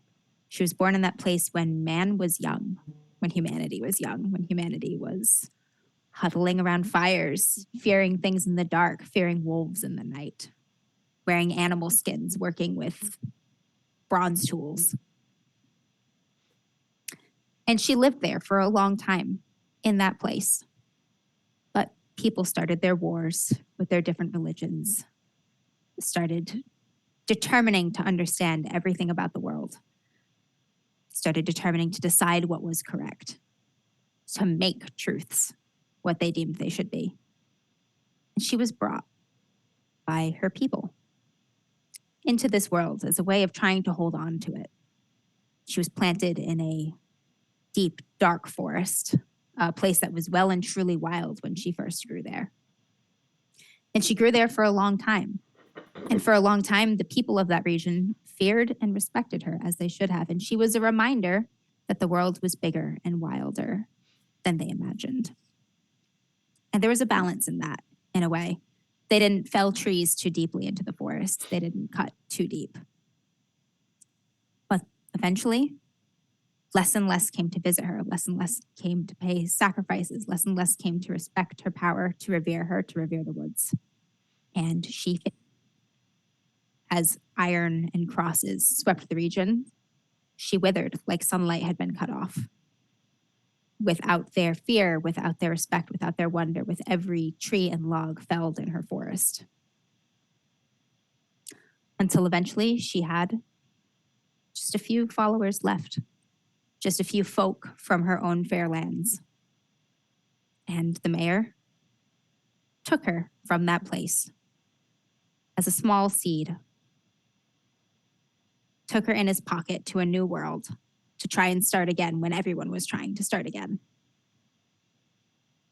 Took her around from place to place. She's traveled this land a few years here and there, never really setting down roots for long. She has not set down roots for long in this place either. But there had been hope. She will have to move again after tonight. But you sense that she is a darkness. The same way that there's darkness in nature, she is not kind. She is not cruel. She demands what she demands, and people decide and interpret what that means. More often than not, everywhere she goes, people turn on each other, and they decide what she is due is someone else's, never their own. But as long as the price is paid, she can grow. So she holds herself close there.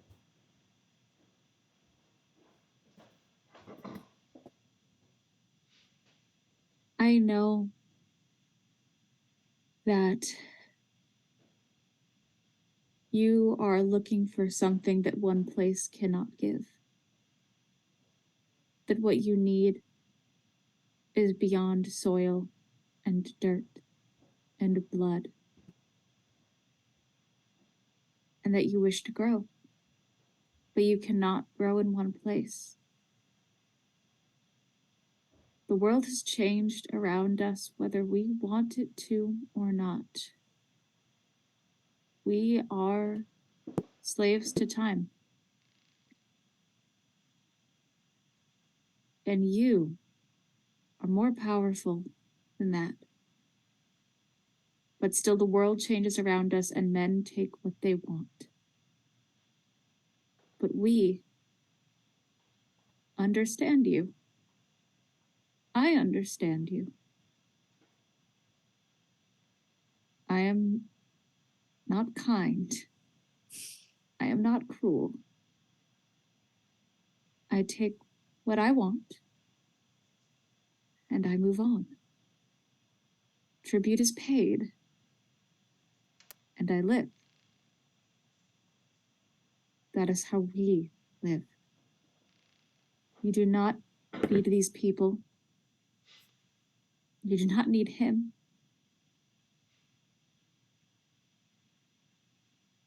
Come with us. I will give you what you want. Yes. There is something that only a woman understands. And I can feel that in you.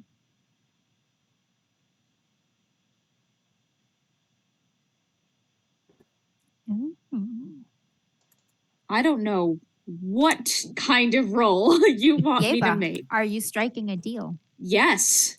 What do you offer of yourself? Loyalty. Fealty, in a way. You will serve the evergreen. Yeah. And she will come with you. Yeah. All right. Go ahead and roll Nice. plus guile. Perfect. That's the perfect thing for this. Nice. Mm-hmm. My guile is -1. Oh no. We got a ton of rerolls. Is not meant to be an honest character. but she is being Every once in a while. completely honest in this moment. Yeah. I'm going to re-roll immediately. There you go. Got another one, Sarah. Thank you, Rignier. They're coming in. They're coming in. I have to use it. I was like, Sarah, just Third take them time's all. the charm. Take Third all time's of the ours. charm. I've Yeah, got I'm two. done. Take them. Yeah, I've got one left. I've I've got got two two actually, actually too. too, So yeah, take them. Just kidding. This is too important. Drain the rolls I dry. have to change my dice. I don't. Change. Yeah, those dice are cursed. Break out the good dice. Double sixes. Hell There yes. you go. Okay. Can we rig it? We can rig it enough. We just did. For We sure, can rig it enough. never let the dice get in the way of a good story. That's right. That's absolutely right. Advice number We one. had re-rolls. We're using It's them. fine. It's this thing that I made for our Twitch chat. We're fine. You feel her sigh, and she shifts toward you.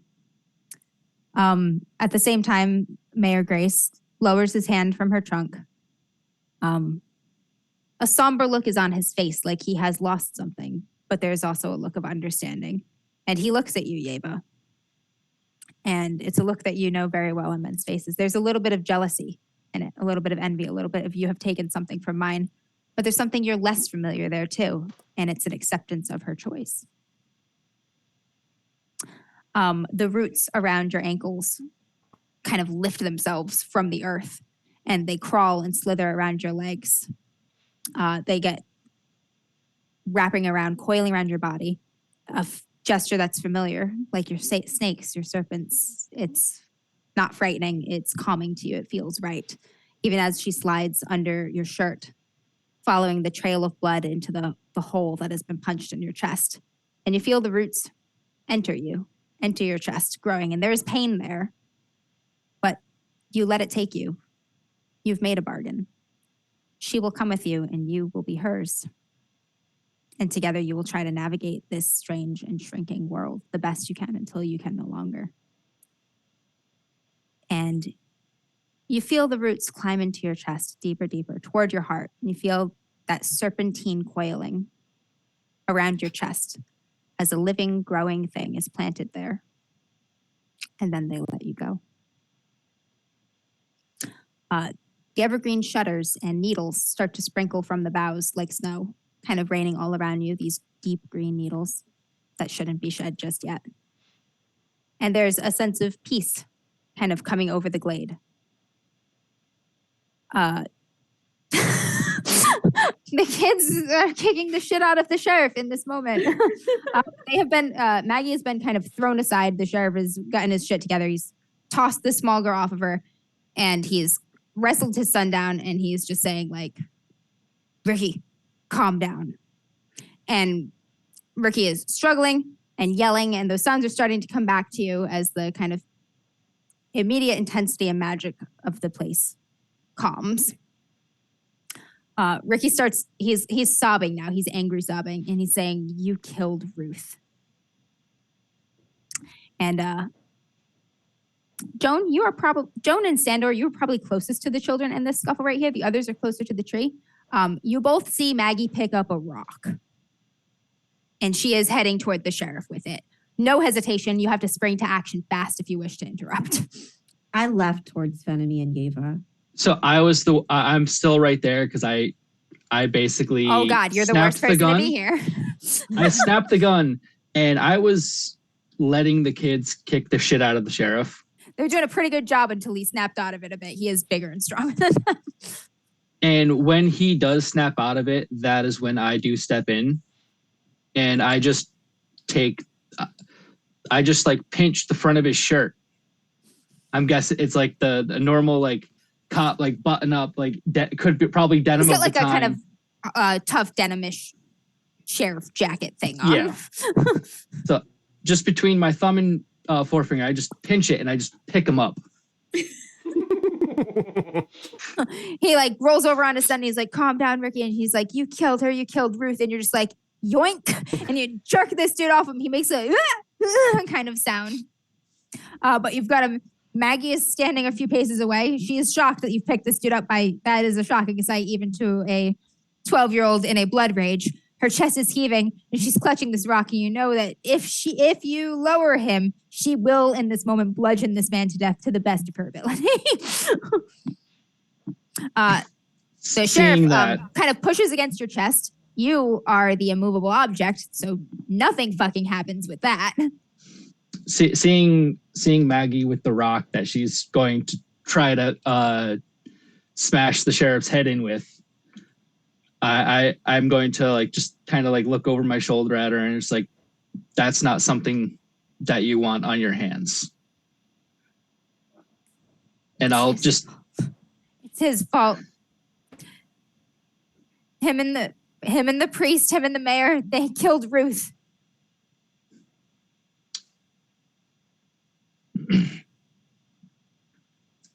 And she's starting to sob now. It's like the rage is just turning into angry tears. She's like sobbing and she's shaking. She's just wired with adrenaline. Ricky's picked himself up off the ground. He says, put him down. He deserves it. And the sheriff now, he like grabs onto your forearm. Again, this man can do nothing here. But he says, Ricky, it was you or the girl. It was going to be you or the girl. And I chose the girl and I'm not fucking sorry about it. You're my son. And Ricky looks away from his father kind of in disgust.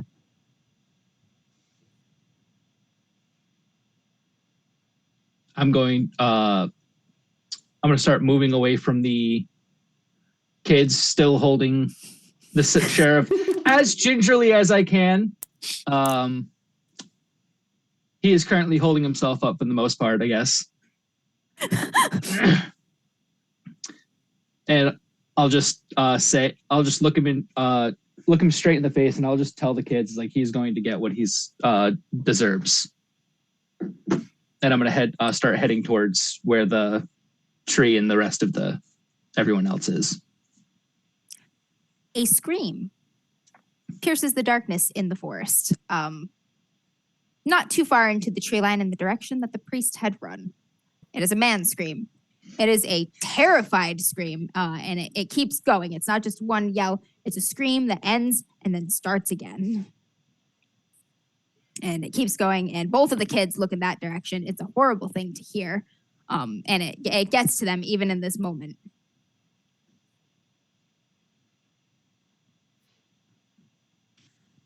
Fenemy just says... Fenemy looks at Mayor Grace, and she just says, sounds like someone's getting what they deserve. One last sacrifice. In silence. He sort of rests his hand once more on the tree trunk, gives her a little pat, and then he watches Euphenomy as he steps behind her and breaks your line of view. I'm assuming he's just going to disappear, so that's fine. She's probably dealt with that stuff before. You're like, I know that trick. Yeah, I know that one. Yeah. Well, see, you've gone and gotten yourself in a mess again. She says as she looks at Yeva. She's got a new thing to feed. Mm-hmm. Is it a mess this time? The pain of the gunshot feels much, much better. There's still a hurt there and a soreness there, but the raging, burning pain is gone now, and it's replaced with a cool feeling, and you feel the thing inside of you. You feel that it's there, the seed in your chest, and your heart still beats once in a while, but you feel very different.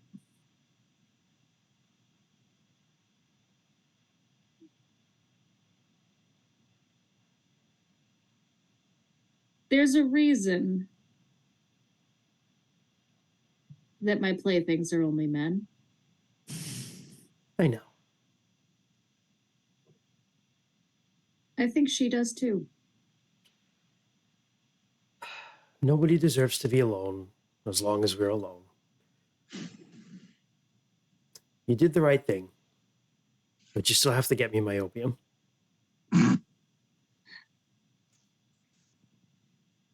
We'll figure it out.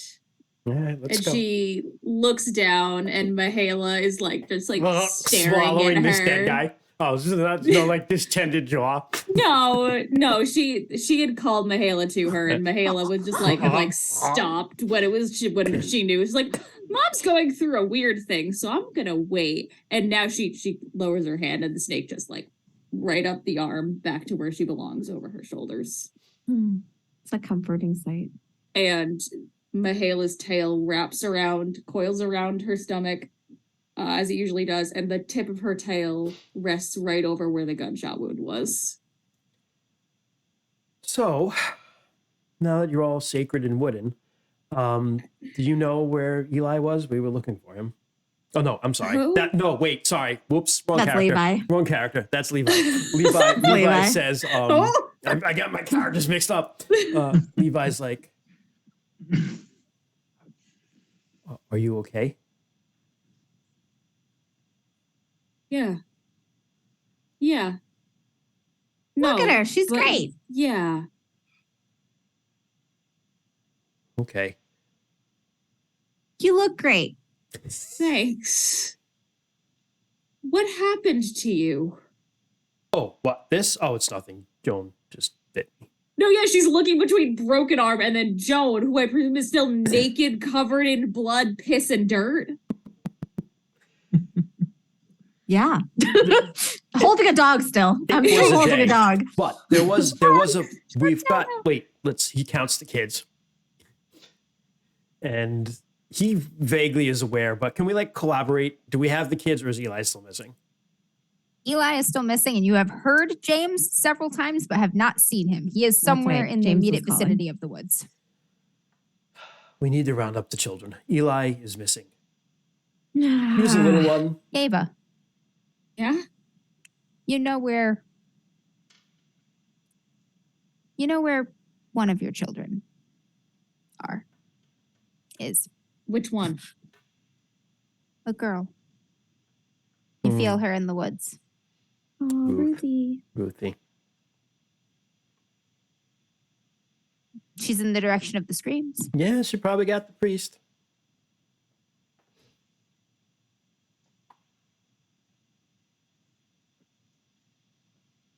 Despite all the weirdness, Yeva is still Yeva, and she kind of just looks over at Maggie for a minute.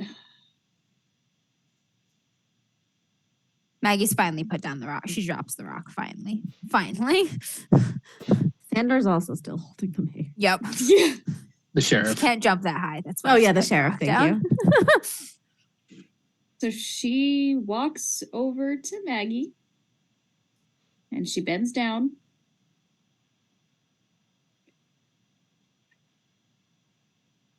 Is this where she died? Is this where my sister died? Yes and no. Your sister is changed. Can I see her? I can take you to her now. It's Ricky not- is looking at you all ears right now too. and she looks between the two of them.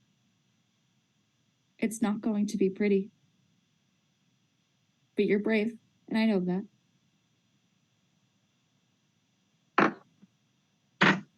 Ricky says I never got to say goodbye. You can now. And she looks over at the others. I don't know where the others are. Just the one right now. I'm gonna take them to her. We'll look for the other ones. You take them. She reaches into her pocket and pulls out the car keys and throws them to Fenemy.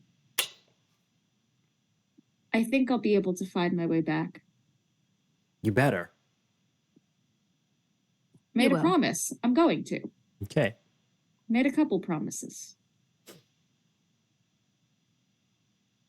And Waylon's one of the few men I keep my promises to.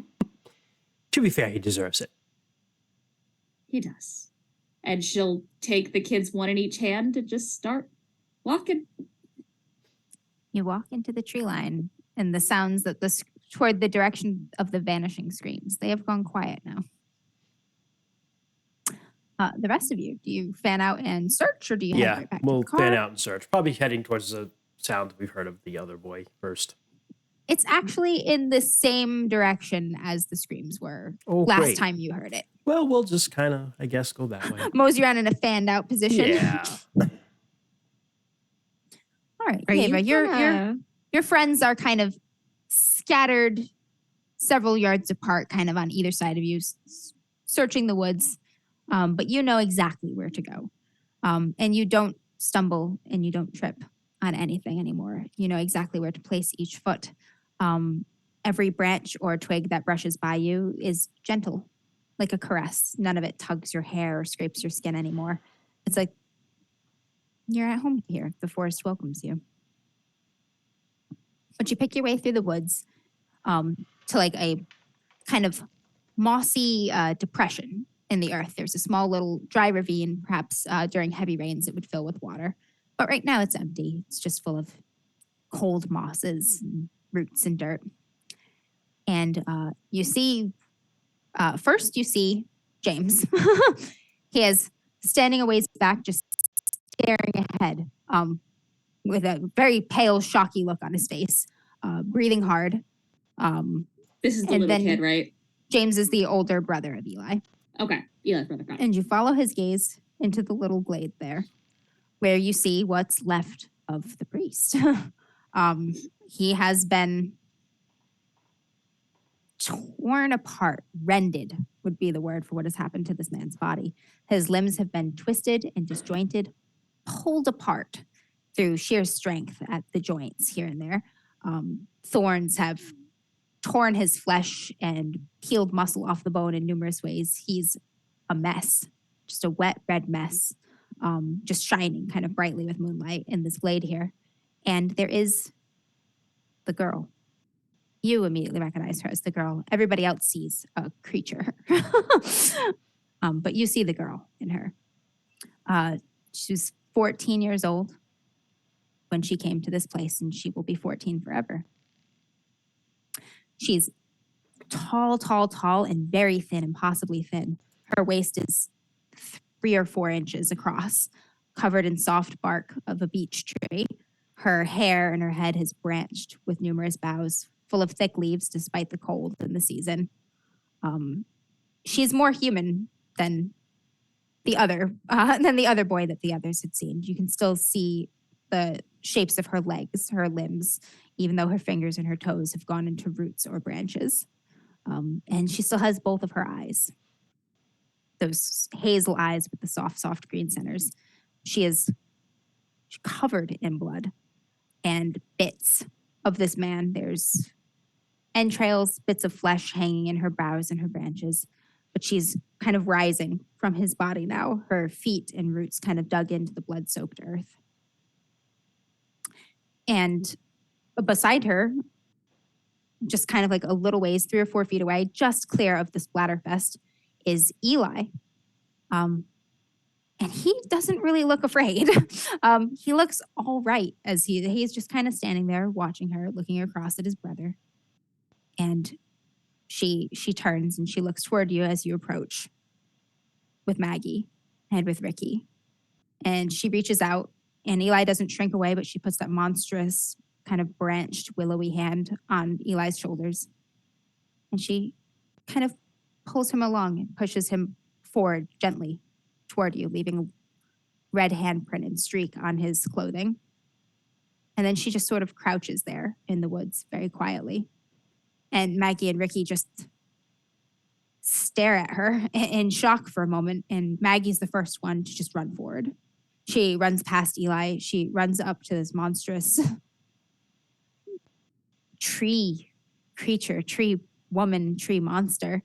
And she hugs her kind of without hesitation or anything. Some of the branches kind of poke at her or jab at her. It can't be comfortable.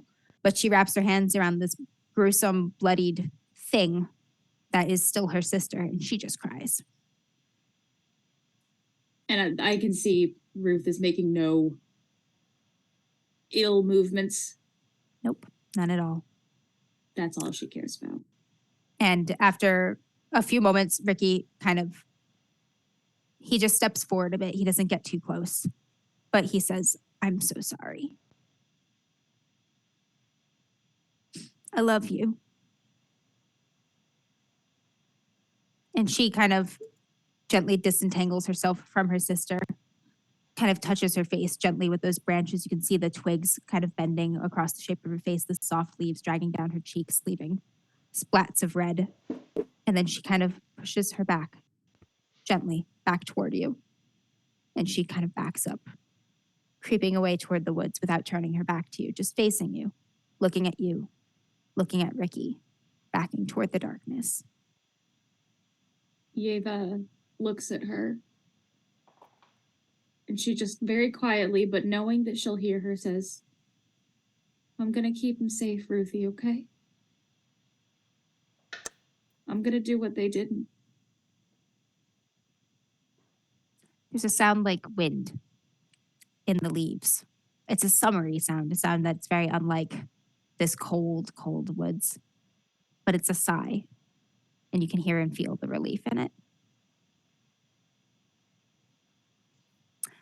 Farther back, barely perceptible at the edge of the darkness, a woman with wild hair, many layers of clothes, stands waiting. And Ruth backs all the way toward her waiting hands. And they stand a moment looking at you across this glade, across all this space. And then they back into the darkness.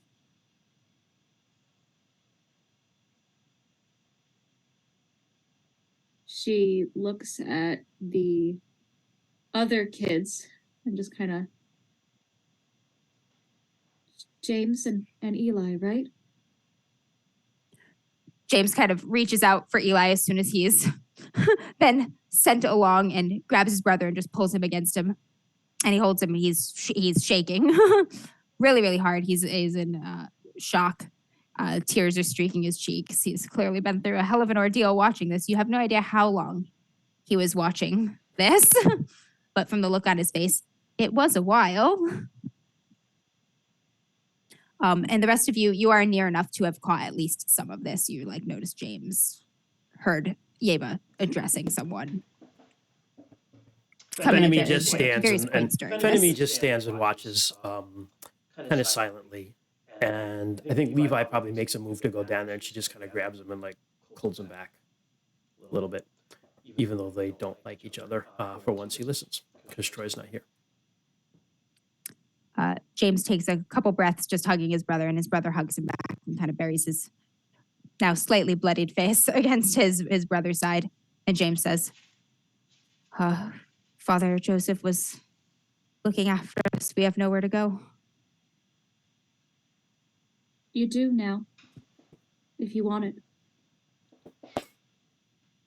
Eli kind of peeks half of his face up, and he looks at you, and he just nods against his brother. And she looks to Ricky and Maggie, and she says, "You know this offer is for you too, right?"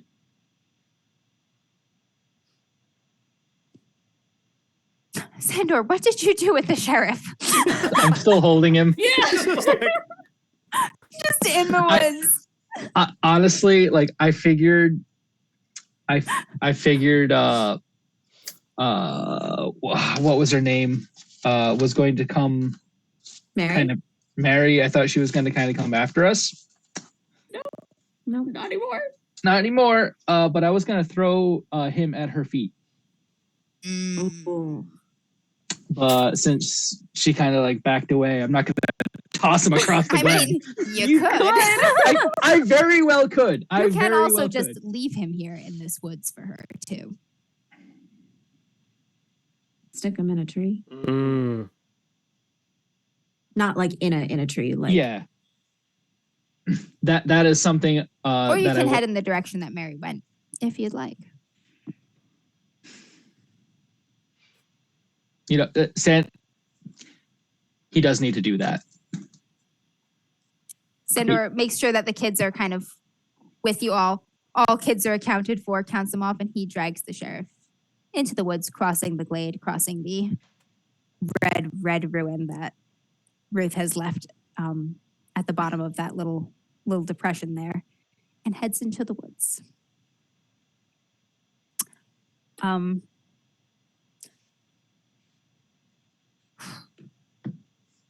Ricky watches you go for a long time.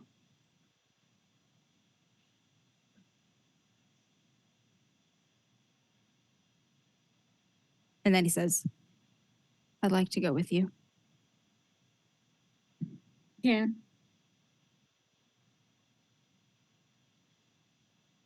And Maggie kind of reaches out and grabs Ricky's hand and then just pulls him in for a hug.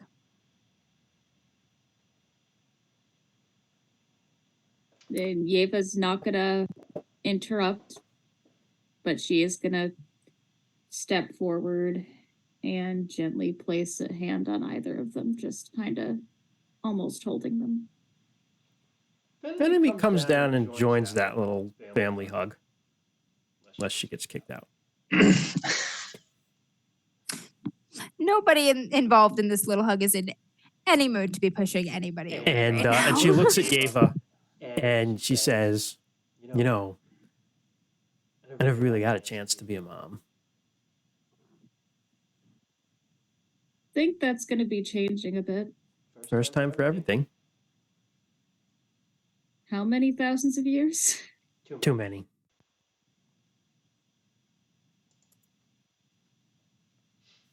All right.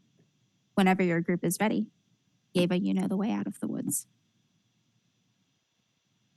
She waits for Sandor. Sandor, Mary is waiting for you. She's not that far. She's beyond sight in a dense thicket full of tall, thin pines. And she's waiting. And you can see Ruth off a little ways, hiding in the shadows, the tips of her branches poking out from a larger tree, just waiting there.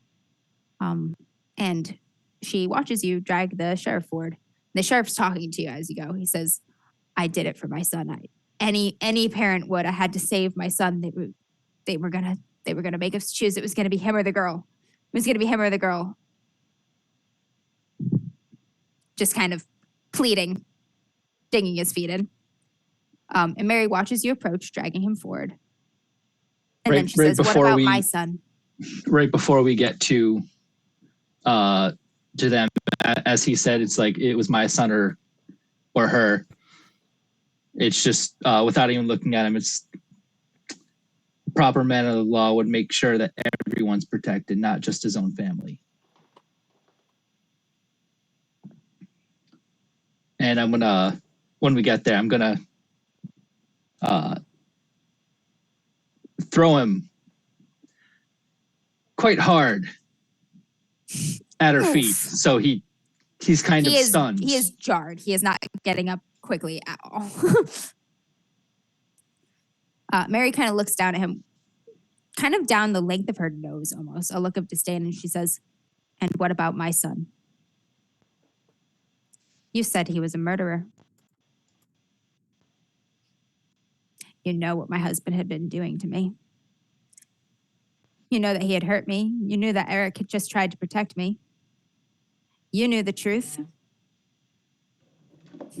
But you went to the priest. You told him that my boy was a murderer. And you listened when the priest said that murderers are abhorrent in the eyes of God. And you let them drag him out here. And the sheriff just starts to sob. She says, so you'll stay out here too. As long as it takes. Forever.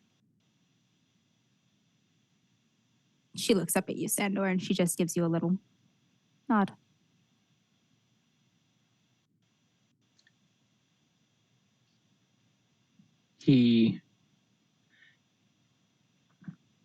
Knowing that he did just kill her son, finally, actually, like his life has been ended. I don't know. Sandor isn't quite sure if he was suffering the entire the time, but there's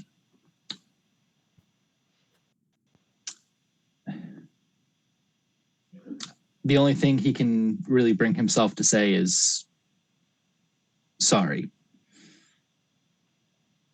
She looks at you and you notice the tear tracks that are cut down like the dirt on her cheeks and her skin. And she stares at you a long, hard moment. For a moment in that hardness, there is that anger there. She knows what you did.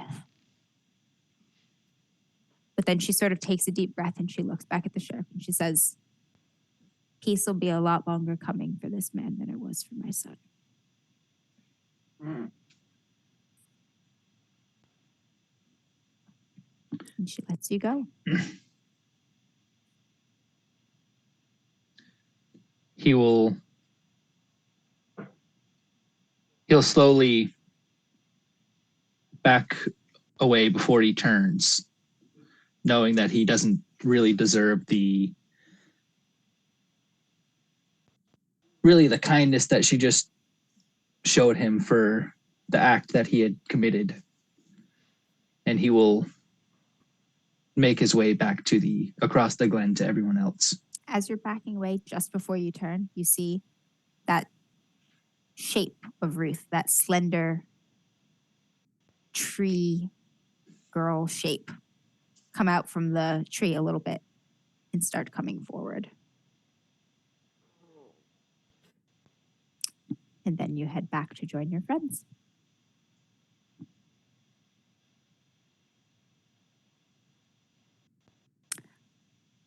Y'all, together, covered in blood, piss, dirt, sweat, pretty much every substance known to man, sap, rally together and make your way together out of the forest. And the forest doesn't get in your way this time. It doesn't bend, it doesn't twist, it doesn't shift time, it doesn't try to keep you. It lets you go because you're taking a piece of it with you. So when you clear the tree line, you look back and it's just the shelter belt again. That thin stretch of woods that was planted by Roosevelt in an attempt to try and cling on to a little of this topsoil, stop a little of the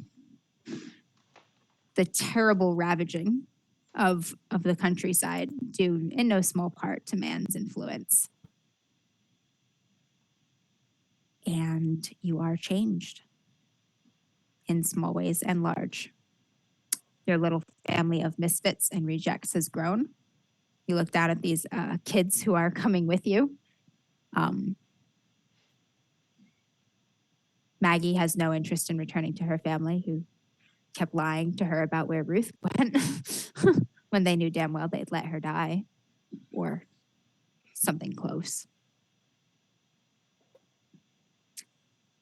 So your job in many ways is just beginning. Yeva, you've kind of shrugged responsibility for some time here, living a lot of the wildlife, and you'll have a few adventures more in your future, but there's a terrible responsibility on your shoulders now, both to what you carry in your chest and to those you've gathered around you now. Fenemy, perhaps you don't feel quite so lonely. And Sandor and Joan, you've been through another really hard, really dark thing together. And somehow, by miracle, you've still come out the other side with each other. But the truck is where you left it. There are supplies in the cabin, and the road lies ahead. Thank you all for watching. Hey. All right. We did it. Session ran real long, but I'm glad I didn't rush it and we got a conclusion on there. Yeah, that was fantastic. That's great. Thank you guys. That was great. I'm very excited about how this one turned out. Yes. We killed that. Killed the hell Absolutely. out of that. Anyone Absolutely. still watching live? Thank you very Yeah, we much have- for we have a such lot a of people. long Chat is- session. Yep. Freaking out right now. Chat is very happy. They have Amber, they wanted to kill you when Toto was at risk, and now they're like falling at defeat. Like, I don't know. That's how it goes. I have a gift. It's funny. I realized if I had a nickel for every time I had a character that sacrificed herself to an elder plant god, I'd Yeah, have to buy 2 a Diet Coke. nickels. I was like, There's she's a always lot. taking the darkness into But her. it's funny that it's happened twice. Yeah. And Max, thank you for the gift, somebody. I appreciate it. Oh, wow. Thank you so much. Yeah, Oh I my was thinking gosh, that. the wolf too. In the Dread game. Oh my god. Oh yeah, that wasn't even thinking It about wasn't that. a plant I was guide, thinking but about Sarah and the Let's say island. rather. Yep. Yeah, got- no, I was thinking the island. I was too, thinking the because island. plants. Yeah. But Yeah, I you forgot did, about the off, yeah. in fairness, off stream, you did protect kids from an elder plant god and blew it up. Yeah. Yep. In the other game. Yeah. Oh, you got a thing, Sarah. This is a weird theme that I didn't realize I had. Man, I have Oh, some wow. really big shoes to fill next time. Jeez. I'm not sorry. Oh, Don't Christ, this is expect the you point where I have to talk. Thank you everyone Well, for let's talk a watching. little bit about what's coming up. Yeah, thank thanks you. for watching. I'll be right Thanks back. for Gonna use the restroom. staying with us so long. Coming up next, we're not going to do horror. We're going to do fantasy because you've heard me yak and yak and yak on and on and on about RuneQuest. So that's what we're playing, and it's going to be a little bit of a shift for us because we've played shorter series in the past. But this time we're going to play a longer series. We're going to let it go until it's over. It's a very well-written campaign for RuneQuest called 6 Seasons in Sartar. It's a very good introduction to the world. I think it's going to be really cool. I think if you've never played it or don't know anything else about RuneQuest, you're going to really like it because it's a really different kind of epic, very Iliad, Odyssey, Epic of Gilgamesh sort of fantasy. Not your typical, Dungeons and Dragons fantasy. So that's going to be really cool. This, by the way, in light of all the stuff that happens, this is a starter set. This thing in its paper form is like 2 pounds. It's the biggest starter set I've ever seen in a game. It right now, the digital version, 99 cents on Drive-Thru RPG. Oh, shit. This and the Call of Cthulhu starter set, 99 cents. Go get them because it is a great deal. So that's what we're going to be doing next, RuneQuest, and we'll be kicking that off. That'll run for a while. And then after that, we'll do what we do. I don't know. Who knows? Yeah, who knows? Okay, Sarah, do the thing. All right. Thank you all very much for watching. If you enjoyed it, give us a follow here on Twitch. That is free. If you really enjoyed it and wish to throw us some of Jeff Bezos's money, you can do that and subscribe with his money if you have Amazon Prime.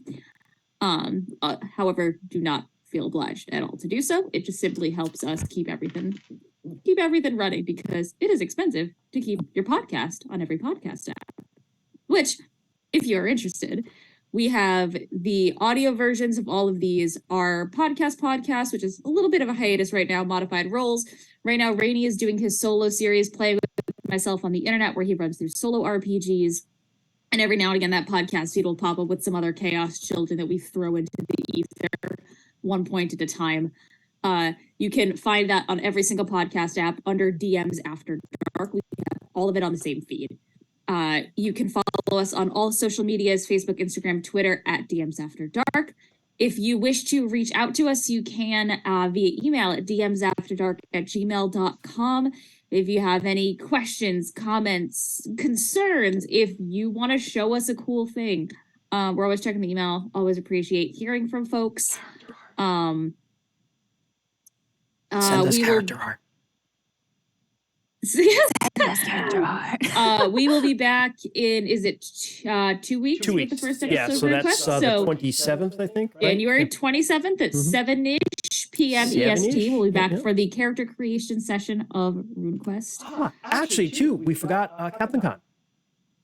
Yes. Yes, we'll be at Captain Con. Also, Amber, do you want to take that away? February something, the first Okay. weekend of February. February the 3rd. Yeah. Thursday the 5th. There is a local gaming convention here in Warwick, Rhode Island that we will be at.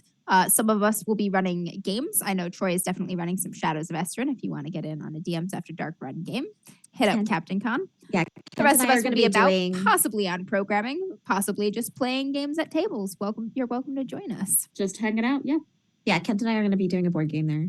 Nice. Yes, And- Twilight Imperium. If you want to play a game of Galactic Conquest with me, Kent, and Jess for 12 hours straight, please come join us. God, oh God. If For you Twilight want, Imperium. or if I you're am like, I am the current reigning Galactic Empress, and I plan to maintain my hold on that title. Or- so. if you're like me and you just want to see the most terrifying, largest board game in the entire world, we can just go stalk them for a little bit, leave, go get snacks, and then come back in 7 hours when Oh, Amber see has that you've painted missed war exactly paint 2 across her turns, face. 7 hours And it's later. like, yeah, like if you want to see chaos, you do that. I might just do the like come and see it and go and eat and come back and see it thing. That's what Mhm.